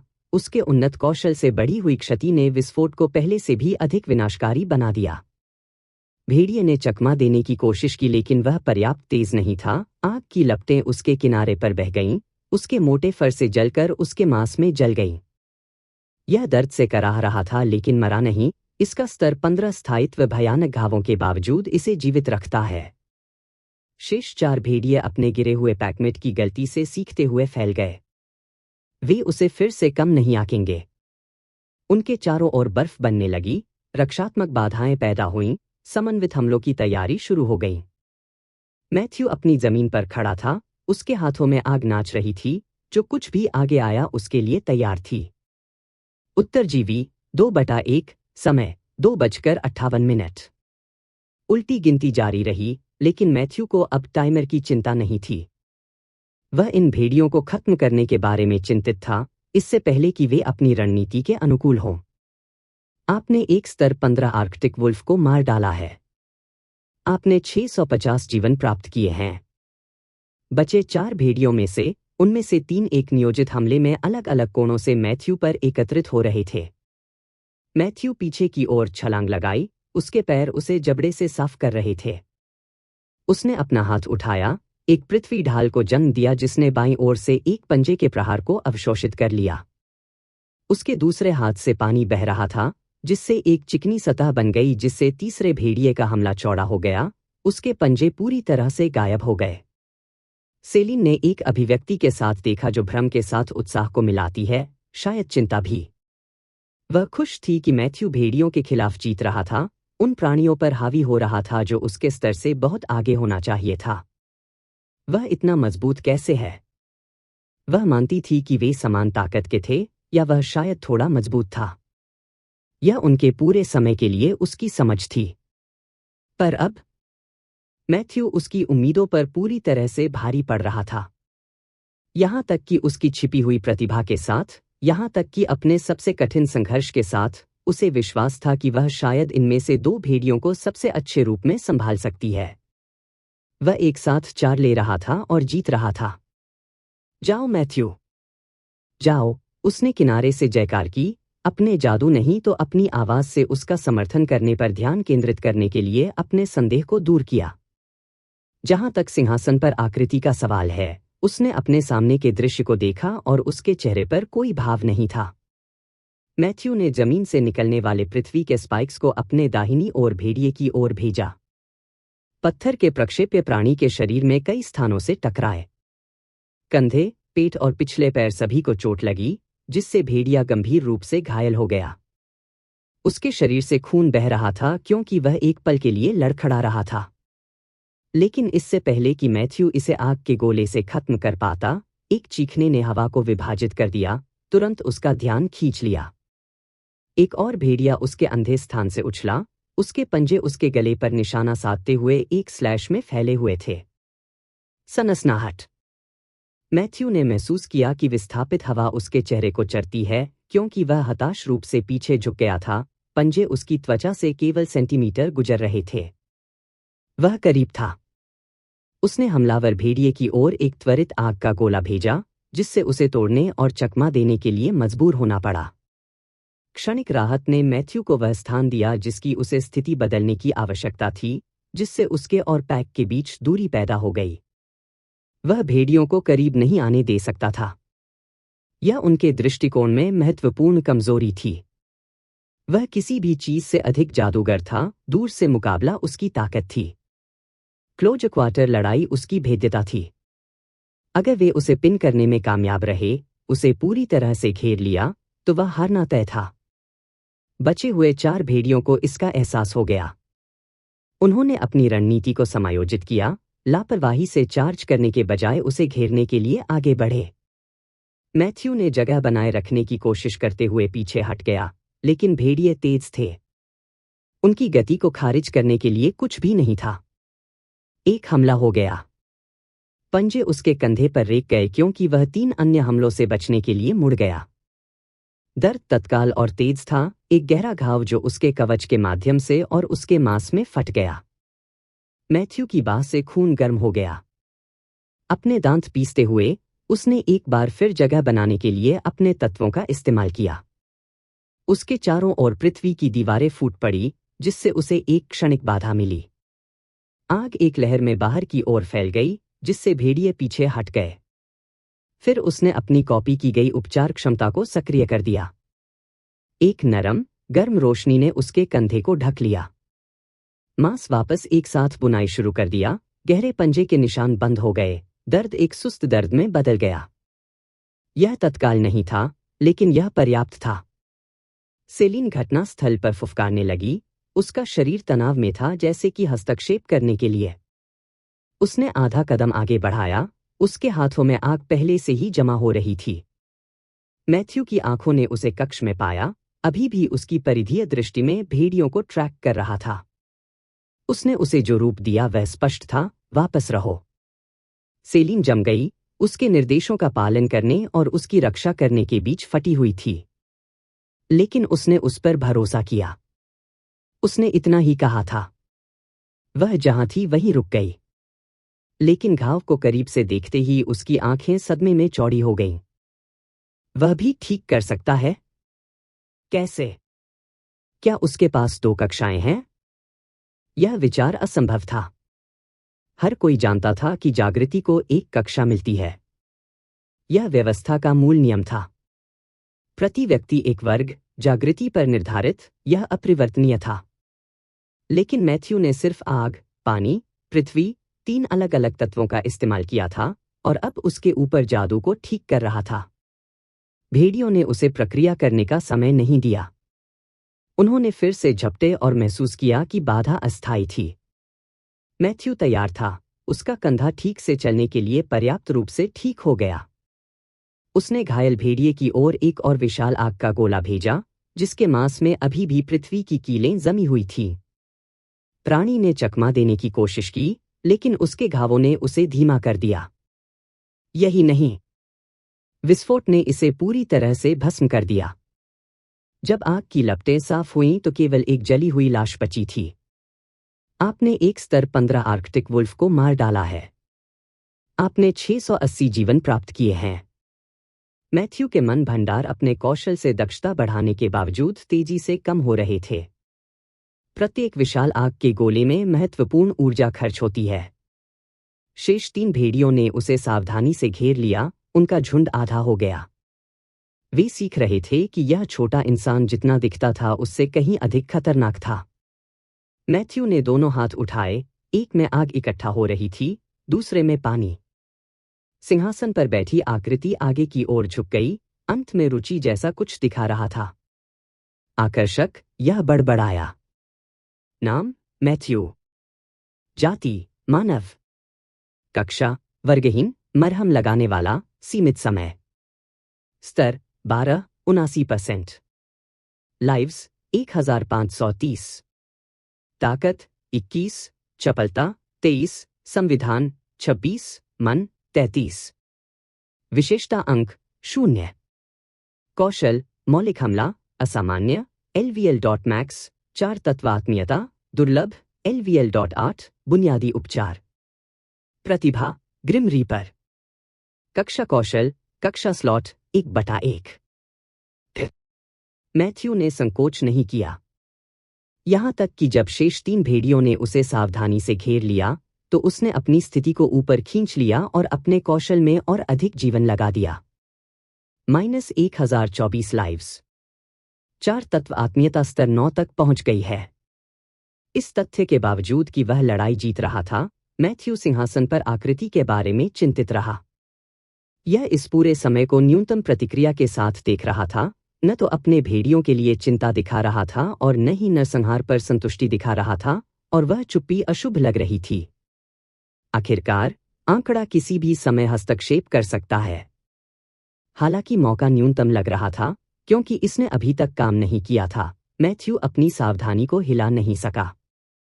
हो सकता है कि यह किसी प्रकार के बल द्वारा सीधे हस्तक्षेप करने से रोका गया हो। मैथ्यू ने सोचा कि उसने दोनों भेड़ियों को अपनी दृष्टि में रखते हुए पुनर्स्थापित किया। मुकदमे का कुछ नियम जो प्रत्यक्ष कार्रवाई को रोकता है।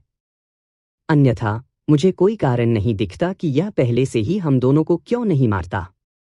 यही होना था। शायद यह उन्हीं नियमों से बंधा हुआ था जो स्वयं कार्य करने के बजाय प्रॉक्सी का उपयोग करने के लिए मजबूर था। या शायद यह केवल मनोरंजन किया गया था, यह देखने के लिए कि क्या मैथ्यू वास्तव में जीत सकता है। किसी भी तरह से मैथ्यू ने इसे जल्दी खत्म करने का इरादा किया। 4 तत्व आत्मीयता। रैंक दुर्लभ। स्तर 9 विकसित होना। विवरण आपको 4 तत्वों से कम लगाव है। जल, पृथ्वी, हवा, अग्नि। प्लस 100% अतिरिक्त नियंत्रण। प्लस 90% मौलिक क्षति। बिजली की वृद्धि तुरंत हुई और 3 भेड़ियों के शेष रहने के साथ वह जिस चुनौती का सामना कर रहा था वह काफी कम हो गया था। वे अब उसे संख्या और समन्वय से अभिभूत नहीं कर सकते थे। वे सिर्फ 3 अलग अलग खतरे थे। मैथ्यू काम पर लग गया। उसके दाहिने हाथ में आग जमा हो गई, उग्र रूप से तड़क उठी। उसने इसे अपनी बाईं ओर के भेड़िए पर लॉन्च किया, जो अभी भी पहले से पृथ्वी के स्पाइक्स को सहन कर रहा था, पहले से ही कमजोर और खून बह रहा था। यही नहीं, विस्फोट विनाशकारी था, जो उसकी बेहतर मौलिक क्षति से बढ़ गया था। भेड़िए ने चकमा देने की कोशिश की, लेकिन उसकी चोटों ने उसे बहुत धीमा कर दिया। आग की लपटों ने इसे पूरी तरह से घेर लिया। गर्मी इतनी तीव्र थी कि इसकी चीख लगभग तुरंत कट गई। जब आग साफ हो गई तो राख और झुलसे हुए पत्थर के अलावा कुछ नहीं बचा था। आपने एक स्तर 15 आर्कटिक वुल्फ को मार डाला है। आपने 720 जीवन प्राप्त किए हैं। आप 13 के स्तर पर पहुंच गए हैं। दूसरे भेड़िए ने मैथ्यू की ओर हिमलंबों की बौछार शुरू करने के लिए उस छोटी खिड़की का उपयोग करने की कोशिश की, जिस पर मैथ्यू अपने मरते हुए दोस्त के साथ कब्जा कर लिया गया था। मैथ्यू ने एक पृथ्वी की दीवार उठाई, जिससे उन सभी हिमलंबों को अवरुद्ध कर दिया गया जो इसे अभिभूत करने की धमकी देते थे। अचानक मैथ्यू का दिल लगभग अपनी जगह से कूद गया। उसने अपने दाहिनी ओर से हवा का झोंका महसूस किया, जो आराम के लिए बहुत करीब था। उसने पाया कि तीसरे भेड़िए ने उस दीवार का इस्तेमाल किया था जिसे उसने अपने करीब आने और एक शक्तिशाली प्रहार करने के लिए एक कवर के रूप में उठाया था। सनसनाहट। अरे, मैथ्यू दर्द से चिल्लाया क्योंकि उसकी बाह ने सिर पर हमला किया। मरो, मैथ्यू ने शाप दिया क्योंकि उसने एक छोटी आग का गोला बनाने से पहले भेड़िए को भागने से रोकने के लिए अपनी पृथ्वी प्रतिभा का इस्तेमाल किया और उसे भेड़िए की ओर लॉन्च किया, जिसने पीछे हटने की कोशिश की, लेकिन मैथ्यू ने इसके पीछे बनाए गए छोटे पृथ्वी के स्पाइक्स पर फिसल गया। आग का गोला भेड़िए पर गिरा क्योंकि वह नीचे गिर गया। मैथ्यू ने उस मौके का इस्तेमाल किया, उस अपार दर्द को नजरअंदाज करते हुए जो वह भेड़िए के खिलाफ एक अधिक शक्तिशाली आग के गोले का हमला शुरू करने के लिए महसूस कर रहा था। आपने एक स्तर 15 आर्कटिक वुल्फ को मार डाला है। आपने 760 जीवन प्राप्त किए हैं। भेड़िए ने उसे अपने अन्य सहयोगियों की तुलना में बड़ी संख्या में जीवन दिया। स्पष्ट रूप से यह समान स्तर पर होने के बावजूद बाकियों की तुलना में बहुत मजबूत और होशियार था। अंतिम भेड़िया पास आ गया था, मैथ्यू पर हमला करने की कोशिश कर रहा था, जबकि वह व्यस्त था। मैथ्यू ने अपना सिर उसकी ओर बढ़ाया, उसकी आंखें लाल हो गईं क्योंकि उसने गुस्से से बचे हुए भेड़िए को देखा। भेड़िया पीछे हट गया, उसका पहले का आत्मविश्वास पूरी तरह से टूट गया। इसने अपने 5 पैकमेट्स को मरते हुए देखा था, इस छोटे से मानव शक्ति को देखा था जो उसके स्तर पर मौजूद नहीं होनी चाहिए। डर ने उसकी बर्फनीली आंखों में अहंकार की जगह ले ली। लेकिन यह अभी भी एक स्तर 15 जानवर था, अभी भी खतरनाक, और अगर उसने कोई बड़ी गलती की तो उसे मारने में सक्षम। मैथ्यू ने इसे मौका नहीं दिया, खुद को तुरंत ठीक कर लिया। अपनी बाह से खून का रिसाव रोकने के बाद वह अपने दोनों हाथों में पानी इकट्ठा करने लगा। पानी दबाव वाले भाले में बनने लगा जिसे उन्होंने तेजी से उत्तराधिकार में लॉन्च किया। भेड़िए ने पहले 2 को चकमा दिया, पीछे हटने में भी इसकी गति प्रभावशाली थी। तीसरे ने अपने पिछले पैर को पकड़ लिया, मांसपेशियों और हड्डी के माध्यम से कतरनी। यह एक चिल्लाहट के साथ ढह गया, 3 पैरों पर खड़े होने के लिए संघर्ष कर रहा था। मैथ्यू ने आगे बढ़ाया, अथक रूप से। भेड़िए के नीचे पृथ्वी की कीलें फूट पड़ी, जिससे वह नीचे से टकरा गया। वह पीड़ा में चिल्लाया, पत्थर से टकराया, उसके शरीर को छेद दिया। तब मैथ्यू ने अंतिम हमला किया, जिससे उसका दयनीय जीवन समाप्त हो गया। यही नहीं, विस्फोट ने उसके रोने को हमेशा के लिए शांत कर दिया। आपने एक स्तर 15 आर्कटिक वुल्फ को मार डाला है। आपने 750 जीवन प्राप्त किए हैं। अवशिष्ट लपटों की कर्कशता और मैथ्यू की भारी सांसों को छोड़कर कक्ष शांत हो गया। 6 स्तर के 15 आर्कटिक भेड़िए उसके चारों ओर मृत पड़े थे। उनके शरीर शक्ति का एक वसीयतनामा था जो उसके स्तर पर किसी के लिए असंभव होना चाहिए था। वह विजय रहा, मामूली घावों से ढका हुआ लेकिन जीवित था। उसका मन भंडार समाप्त हो गया लेकिन ठीक हो गया। सेलिन ने उसे एक ऐसे भाव के साथ देखा जो विस्मय, भ्रम और शायद सावधानी का संकेत मिश्रित था। जैसे कि वह है ग्रिम रीपर, सेलिन ने अपनी सांस के नीचे बुदबुदाया। मैथ्यू ने अपना ध्यान सिंहासन की ओर लगाया। आकृति बैठी रही, उसकी आंखों रहित तकतकी उस पर टिकी हुई थी। वह मुस्कान नहीं बदली थी, अभी भी मौजूद थी, अभी भी परेशान कर रही थी। उत्तरजीवी 2/1, समय 0:47। टाइमर पर 1 मिनट से भी कम समय बचा था। प्राणी थोड़ा आगे झुक गया, उसका विशाल फ्रेम हड्डी और बर्फ के सिंहासन पर खिसक गया। प्रभावशाली, इसने कहा, इसकी आवाज पहली बार वास्तविक अनुमोदन ले रही है। तुमने मेरी उम्मीदों को पार कर लिया है, छोटे इंसान। यह खड़ा था। आंदोलन धीमा था, और जैसे ही यह अपनी पूरी ऊंचाई तक बढ़ा, मैथ्यू को एहसास हुआ कि प्राणी वास्तव में कितना विशाल था। यह आसानी से 4 मीटर लंबा था, इसका लाल और काला कवच मशाल की रोशनी में चमक रहा था, वे सींग ऊपर की छत को खुरच रहे थे। लेकिन परीक्षण पूरा नहीं हुआ है, प्राणी ने जारी रखा, मापे गए कदमों के साथ अपने सिंहासन से सीढ़ियां उतरते हुए। 2 जीवित बचे हैं, और केवल एक ही जा सकता है। उसका बिना आंखों वाला चेहरा सेलिन की ओर मुड़ा, फिर वापस मैथ्यू की ओर। चुनना, अपने साथी को मार डालो और अपनी स्वतंत्रता का दावा करो, या टाइमर समाप्त होने पर एक साथ मर जाओ। उल्टी गिनती ने 0 की ओर अपना अथक मार्च जारी रखा। समय 0:36। मैथ्यू चुपचाप बड़े प्राणी को देखता रहा। उसे संदेह था कि यह क्षण आएगा। शुरू से ही जानता था कि यह जाल था, लोगों को एक दूसरे पर मुड़ने के लिए मजबूर करना, भागने के वादे के लिए हत्यारे बनने के लिए। लेकिन वह ठीक इसी परिदृश्य के लिए योजना भी बना रहा था। एक तीसरा विकल्प है, मैथ्यू ने चुपचाप कहा, उसकी आंखें प्राणी को कभी नहीं छोड़ती हैं। उसने अपना सिर झुका लिया, अपनी मुद्रा में जिज्ञासा। ओह! और वह क्या हो सकता है? इसके बजाय हम आपको मार देते हैं। -2048 लाइव्स। 4 तत्व आत्मीयता स्तर 10 तक पहुंच गई है। 4 तत्व आत्मीयता 5 तत्व आत्मीयता के लिए विकसित हुई है। मैथ्यू की चेतना में नई जानकारी की बाढ़ आ गई। एक 5वां तत्व, जो उसके पास पहले नहीं था, अचानक उसके लिए उपलब्ध हो गया। 5 तत्व आत्मीयता। रैंक, महाकाव्य। स्तर 1, अधिकतम। विवरण, आपको 4 तत्वों से मध्यम संबंध है। जल, पृथ्वी, हवा, अग्नि। मध्यवर्ती तत्व बिजली के लिए कम आत्मीयता। प्लस 100% अतिरिक्त नियंत्रण। प्लस 100% मौलिक क्षति। मैथ्यू की आंखें चौड़ी हो गईं क्योंकि वह जो देख रहा था उसे संसाधित कर रहा था। प्रथम श्रेणी के विकास से पहले ही उन्होंने एक महाकाव्य रैंक कौशल प्राप्त किया था। जागने से पहले उन्होंने शक्तिशाली जागृति की यात्रा के बारे में विस्तार से पढ़ा था जो दूसरे अभयारण्य में पहुंच गए थे। कभी भी, एक बार नहीं, उन्होंने उनमें से किसी के बारे में नहीं पढ़ा था कि उनके प्रथम श्रेणी के विकास से पहले एक महाकाव्य रैंक कौशल है। अधिकांश जागृति करने वाले खुद को एक महाकाव्य कौशल प्राप्त करने के लिए भाग्यशाली मानते थे, जब तक कि वे अपने दूसरे विकास के भीतर अच्छी तरह से थे। कुछ ने कभी भी एक प्राप्त नहीं किया, यहां तक कि दूसरे अभयारण्य में भी। फिर भी यहां वह था, 13 का स्तर, एक महाकाव्य रैंक कौशल के साथ जिसने उसे 4 बुनियादी तत्वों के लिए मध्यम आत्मीयता और बिजली तक पहुंच प्रदान की, एक मध्यवर्ती तत्व जो कई बुनियादी बातों के गुणों को जोड़ता है, जो युद्ध में सबसे विनाशकारी में से एक होने के लिए जाना जाता है। उसके माध्यम से बहने वाली शक्ति नशीला थी।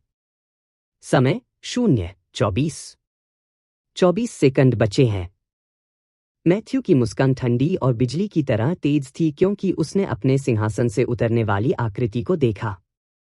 ओह लड़के, तुम मर चुके हो। वह सेलीन की ओर मुड़ा, जो उसके चेहरे पर एक जटिल अभिव्यक्ति के साथ खड़ी थी, सदमा, भ्रम, सतर्कता और शायद उसकी विशेषताओं पर डर का एक संकेत। वह नहीं जानती थी कि जो कुछ भी हो रहा था उसे कैसे संसाधित किया जाए। सेलेन, क्या आप इस दायरे को छोड़ने के लिए तैयार हैं? मैथ्यू ने कहा, उसकी आवाज उसके विचारों को काट रही थी। सेलीन ने जोर से निगल लिया, फिर एक नरम मुस्कान के साथ सिर हिलाया। मैं तैयार हूं। आकृति ने इस आदान प्रदान को उसी परेशान करने वाली मुस्कान के साथ देखा, जो स्पष्ट रूप से मैथ्यू की घोषणा से बेपरवाह था। मूर्ख, उसने कहा, इसकी आवाज डर के बजाय मनोरंजन ले रही थी। कई लोगों ने मुझसे सीधे लड़ने की कोशिश की है। सभी असफल रहे हैं। क्या आप जानते हैं कि मैं क्या हूं, छोटा इंसान? मुझे परवाह नहीं है कि आप क्या हैं, आप घर जाने के मेरे रास्ते में हैं, मैथ्यू ने जवाब दिया। इसकी मुस्कान असंभव रूप से चौड़ी हो गई, जिससे उन बर्फीले दांतों का और अधिक पता चल गया। तो फिर आओ, उसने अपनी बाहों को चौड़ा करते हुए आमंत्रित किया। मुझे दिखाओ कि तुम क्या हासिल कर सकते हो। मानव, मुझे नहीं लगता कि आप तैयार हैं, मैथ्यू ने अपने नए तत्व को जारी करने से पहले मुस्कुराया। चैप। मैथ्यू के हाथों के चारों ओर बिजली कड़क रही थी, नीले सफेद चाप उसकी उंगलियों के बीच जंगली ऊर्जा के साथ नृत्य कर रहे थे। सेलीन और हार्ट ऑफ विंटर दोनों ने स्पष्ट आश्चर्य के साथ प्रतिक्रिया व्यक्त की। मैथ्यू ने इस पल को बर्बाद नहीं किया। वह तुरंत अपने सामने की आकृति के खिलाफ अपने नए कौशल का परीक्षण करना चाहता था, उस शक्ति को समझने के लिए जिसे उसने अभी अभी प्राप्त किया था। बिजली ने अपनी बाहों को एक दांतेदार जिगजैग लाइन में छोड़ दिया, जो गति से प्राणी की ओर यात्रा कर रहा था, जिससे उसके पिछले आग के हमले तुलनात्मक रूप से सुस्त लग रहे थे। उसके बिना आंखों वाले चेहरे ने किसी तरह झटका दिया क्योंकि उसने खुद को एक तरफ फेंक दिया, एक ऐसी गति से चकमा दे रहा था जो इसके विशाल आकार को झुठला रहा था। यही नहीं, इसके बजाय बिजली की हड़ताल सिंहासन से टकराई, प्रभाव पर केंद्रित ऊर्जा का विस्फोट हुआ। हड्डी और बर्फ की संरचना बिखर गई जहां बोल्ट उतरा, मलबे की बौछार में टुकड़े मंच पर बिखर गए। मैथ्यू घटनास्थल पर मुस्कुराया। वह लापता होने के बारे में परेशान नहीं था, वास्तव में वह प्रसन्न था। अविश्वसनीय रूप से प्रसन्न। तथ्य यह है कि यह माना जाता है कि उच्च और शक्तिशाली प्राणी चकमा दे गया था, इसका मतलब था कि वह उसके हमले से डरता था। इसने खतरे का सम्मान किया। इसने मैथ्यू को वह सब कुछ बताया जो उसे जानने की जरूरत थी। आप। द हार्ट ऑफ विंटर की आवाज ने पहली बार वास्तविक भ्रम को जन्म दिया। आप सेकंड पहले की तुलना में इतने अधिक शक्तिशाली कैसे हो सकते हैं? क्या आप इस पूरे समय अपनी ताकत छिपा रहे थे? शायद, मैथ्यू मुस्कुराया, एक कदम और करीब ले गया लेकिन एक सुरक्षित दूरी बनाए रखी। वह प्राणी को अपनी परिधीय दृष्टि में रखते हुए थोड़ा सेलीन की ओर मुड़ा। चलो अपने तत्वों को मिलाते हैं, मैथ्यू ने तत्काल फुसफुसाया। मैं बिजली का उपयोग करूंगा, आप पानी का उपयोग करें।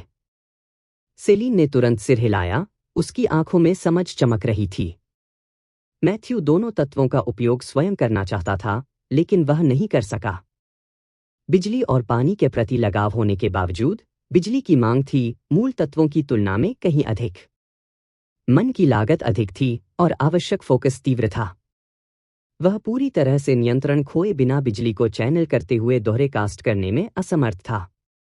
सेलीन की मदद से, हालांकि, वे अकेले किसी भी तत्व की तुलना में कहीं अधिक विनाशकारी संयोजन बना सकते हैं। मैथ्यू ने और अधिक बिजली इकट्ठा की और प्राणी की ओर एक और बोल्ट भेजा। यह फिर से चकमा दे गया, हिलने के लिए मजबूर हो गया। सेलीन ने उस पल को जब्त कर लिया। उसके सामने पानी का विशाल गोला उस ओर चला गया जहां प्राणी चकमा दे गया था। पानी की गेंद प्रभाव पर फट गई, जिससे सर्दियों के दिल को पूरी तरह से भीग दिया गया। उसका शरीर पानी से बह रहा था, उसके पैरों के चारों ओर पत्थर के फर्श पर जमा हो गया था। हमले ने न्यूनतम नुकसान किया, वास्तविक नुकसान के संदर्भ में मुश्किल से उल्लेख करने लायक। लेकिन बात यह नहीं थी। यह भीगा हुआ था, ठीक वैसा ही जिसका मैथ्यू इंतजार कर रहा था। आश्चर्य की बात यह थी कि प्राणी ने अभी भी उन पर बिल्कुल भी हमला नहीं किया था। लड़ाई शुरू होने के बाद से एक बार भी नहीं। यह चकमा दे गया था, रक्षात्मक रूप से आगे बढ़ा था, लेकिन कभी पलटवार नहीं किया। मैथ्यू की आंखें चौड़ी हो गईं क्योंकि उसकी नज़र टाइमर पर पड़ी और टाइमर समाप्त होने से पहले की स्थितियों के बारे में सोचा। समय 0:12। आप हम पर हमला नहीं कर सकते, है ना? मैथ्यू ने कहा, उसकी आवाज में निश्चितता थी। प्राणी की अभिव्यक्ति उस शाश्वत मुस्कान में वापस आने से पहले 1 सेकंड के एक अंश के लिए हिल गई। 12 सेकंड बचे हैं। बुरा नहीं है, यह आपको जली हुई लाश में बदलने के लिए पर्याप्त समय है। यह मुकदमे के नियमों से बंधा हुआ था। टाइमर समाप्त होने तक यह प्रतिभागियों को सीधे नुकसान नहीं पहुंचा सकता था। इसलिए उसने भेड़ियों का इस्तेमाल किया था। इसने जागृति करने वालों को एक दूसरे को मारने के लिए पूरे सेटअप को क्यों व्यवस्थित किया था? यह नहीं जानता था कि सब कुछ इस परिदृश्य का सहारा लेगा। किसी ने नहीं किया, यहां तक कि मैथ्यू ने भी नहीं। इसलिए यह अब सिस्टम से बंधा हुआ था, मुकदमा समाप्त होने तक उनसे लड़ने में असमर्थ था। मैथ्यू ने एक परिकलित जोखिम लेने का फैसला किया और करीब चले गए। अविश्वसनीय रूप से करीब नहीं, वह एक संभावित जाल में नहीं चलेगा, लेकिन यह सुनिश्चित करने के लिए पर्याप्त करीब है कि उसकी बिजली याद नहीं करेगी। प्राणी तेज था और लंबी दूरी से चकमा दे सकता था। लेकिन भौतिकी थी। अगर यह पानी में खड़ा होता और वह बिजली से पानी से टकराता, तो चकमा देने से कोई फर्क नहीं पड़ता। फिर से मैथ्यू ने सेलिन को बुलाया। उन्होंने मिलकर हमला किया। सेलिन ने अधिक पानी भेजा, इस बार सीधे प्रहार के बजाय प्राणी के पैरों के नीचे एक फैला हुआ पोखर बना दिया। यह नहीं हिला, जैसे कि मैथ्यू के हमले की प्रतीक्षा कर रहा हो। उसकी नज़र में सेलिन जो हमले भेज रही थी, वह उल्लेख करने लायक कुछ भी नहीं था। वह कोई खतरा नहीं था, मैथ्यू था। जल्द ही इसने खुद को टखने तक गहरे पानी में खड़ा पाया, जिसे सेलिन ने पत्थर के फर्श पर जमा कर दिया था क्योंकि वह मैथ्यू के हमले के आने का इंतजार कर रहा था। मैथ्यू को उम्मीद थी कि यह खतरे को पहचानने के लिए स्पष्ट छलांग लगाएगा। लेकिन यह आगे नहीं बढ़ा। अचानक एक विचार ने उसे मारा, लगभग उसे जोर से हंसने लगा। यह नहीं पता हो सकता है कि जब बिजली पानी के साथ संपर्क करती है तो क्या होता है। इसने इस जमे हुए क्षेत्र पर शासन किया था क्योंकि भगवान जानता है कि कब तक, बर्फ और ठंड को अपने हथियार के रूप में उपयोग करते हुए। बिजली आग के विपरीत गर्मी और ऊर्जा थी, और इस प्राणी ने पहले कभी बिजली की आत्मीयता के साथ एक जागृति का सामना नहीं किया होगा। यह समझ नहीं पाया कि यह किस खतरे में था। इस एहसास ने मैथ्यू को अविश्वसनीय रूप से खुश कर दिया। सेलिन, उसने चुपचाप कहा, बिजली पहले से ही उसके हाथों में अभूतपूर्व स्तर तक बढ़ रही थी। अपना सबसे मजबूत आक्रमण तैयार करें। जैसे ही मेरी बिजली गिरती है, वह स्तब्ध रह जाएगी। हम इसे तब खत्म करते हैं। सेलिन की आंखें चौड़ी हो गईं क्योंकि वह समझ रही थी। आग उसके चारों ओर इकट्ठा होने लगी, संकुचित और हिंसक, मैथ्यू के उद्घाटन के क्षण को उजागर करने के लिए तैयार थी। समय 0:08। सर्दियों का दिल पानी में खड़ा था, जाहिरा तौर पर विश्वास था कि इन मनुष्यों ने जो कुछ भी कोशिश की वह तब तक व्यर्थ होगी जब तक कि वह मैथ्यू के हमले को चकमा दे। मैथ्यू ने अपना सब कुछ जारी कर दिया। उसके हाथों से निकलने वाली बिजली का बोल्ट बड़े पैमाने पर था, नीले सफेद रोश के साथ चटक रहा था। यह पानी से इंच दूर पानी से टकराया, अविश्वसनीय गति से पानी के कणों के माध्यम से यात्रा कर रहा था। पूरा पूल एक कंडक्टर बन गया और प्राणी तुरंत मारा गया। बिजली के बोल्ट ने पानी पर विनाशकारी बल से प्रहार किया। बिजली प्रवाहकीय पूल के माध्यम से तुरंत फैल गई, कम से कम प्रतिरोध के मार्ग का अनुसरण करती है, जिसका अर्थ है कि हर इंच पानी सर्दियों के शरीर के दिल को छूता है। नीली सफेद ऊर्जा ने प्राणी को पूरी तरह से ढक लिया। बिजली के चाप उसके लाल कवच पर नृत्य कर रहे थे, हर अंतराल, हर कमजोरी को ढूंढ रहे थे। विंटर की चीख का दिल मैथ्यू ने पहले जो कुछ भी सुना था उससे अलग था। इसने उसकी रीढ़ की हड्डी में सिहरन पैदा कर दी। यह ऐंठ गया। इसका विशाल शरीर झटके दे रहा था क्योंकि सैकड़ों हजारों वोल्ट इसके माध्यम से बह रहे थे। कवच जो अजेय लग रहा था जगह टूट गया। उसके मुकुट पर बर्फ की संरचनाएं विद्युत प्रवाह से उत्पन्न गर्मी से फट गईं। समय 0:06। रुको मत, मैथ्यू चिल्लाया, पहले से ही अपने मन पर बड़े पैमाने पर नाली के बावजूद अधिक बिजली इकट्ठा कर रहा था। सेलीन को 2 बार बताने की जरूरत नहीं थी। उसके हाथों से आग लग गई, बड़े पैमाने पर आग के गोले जो प्राणी को तब लगे जब वह विद्युत प्रवाह से स्थिर हो गया था। फिर अधिक पानी, इसे भीगते हुए, मैथ्यू के हमलों के लिए चालकता बनाए रखना। मैथ्यू की बिजली प्राणी को स्तब्ध रखती है और चकमा देने में असमर्थ होती है। सेलीन से आग, इसके भारी क्षतिग्रस्त कवच को बड़े पैमाने पर जलने से नुकसान पहुंचाती है। चक्र को रीसेट करने के लिए पानी, यह सुनिश्चित करना कि अगली बिजली गिरना उतना ही विनाशकारी होगा। चैप। यही नहीं। छप। चैप। यही नहीं। छप। विंटर बीस्ट ने मुक्त होने के लिए आगे बढ़ने की कोशिश की, लेकिन संयोजन भारी था। हर बार जब यह बिजली के झटके से उबरने लगा तो एक और बोल्ट मारा। हर बार जब उसने आग का मुकाबला करने की कोशिश की तो अगली बिजली गिरने के लिए अधिक पानी ने उसे भिगो दिया।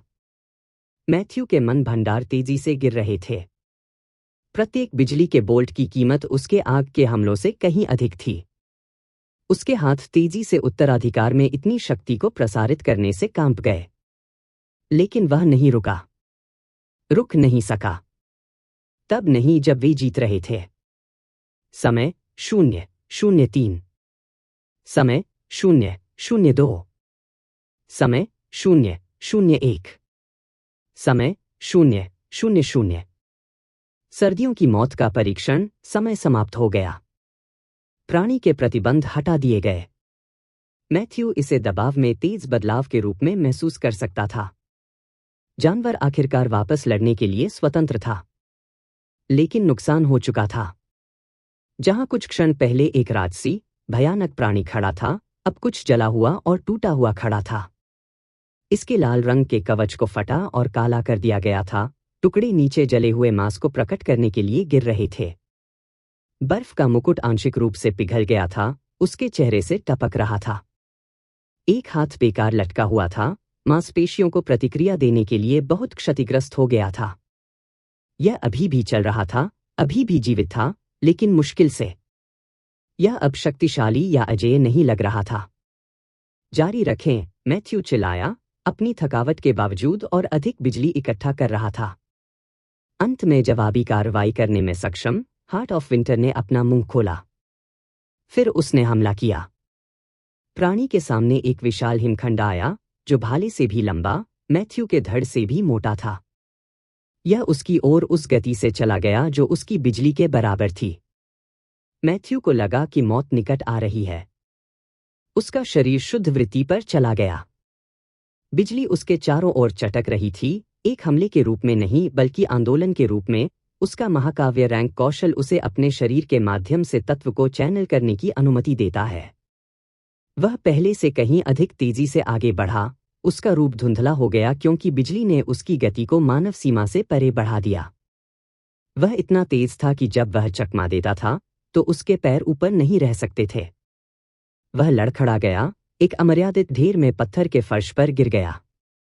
गहन बर्फ का टुकड़ा उस जगह से टकराया जहां वह एक सेकंड पहले खड़ा था। यह सिर्फ उस दरवाजे से नहीं टकराया जिससे वे प्रवेश कर रहे थे, इसने इसे मिटा दिया। प्राचीन पत्थर टुकड़ों में फट गया, पूरा द्वार मलबे की बौछार में ढह गया। मैथ्यू ने निगल लिया, उसका दिल उसकी पसलियों से टकरा रहा था। उसके पैरों में अचानक दर्द होने से उसकी फुफकाराहट हुई। मल। ऐसा लगता है कि मेरे पैरों के माध्यम से बिजली का संचालन करने के अपने दुष्प्रभाव हैं। मैथ्यू ने बढ़ती चिंता के साथ सोचा। उसके सामने का आंकड़ा अपराध में विनाशकारी रूप से मजबूत था। यहां तक कि घायल भी मुश्किल से खड़े होने में सक्षम, इसने उसे एक ही हमले में लगभग मार डाला था। उन्होंने इस क्षेत्र को नियंत्रित करने वाली किसी भी ताकतों को धन्यवाद दिया कि प्राणी उन महत्वपूर्ण 12 सेकंड के लिए उनसे लड़ने में असमर्थ था।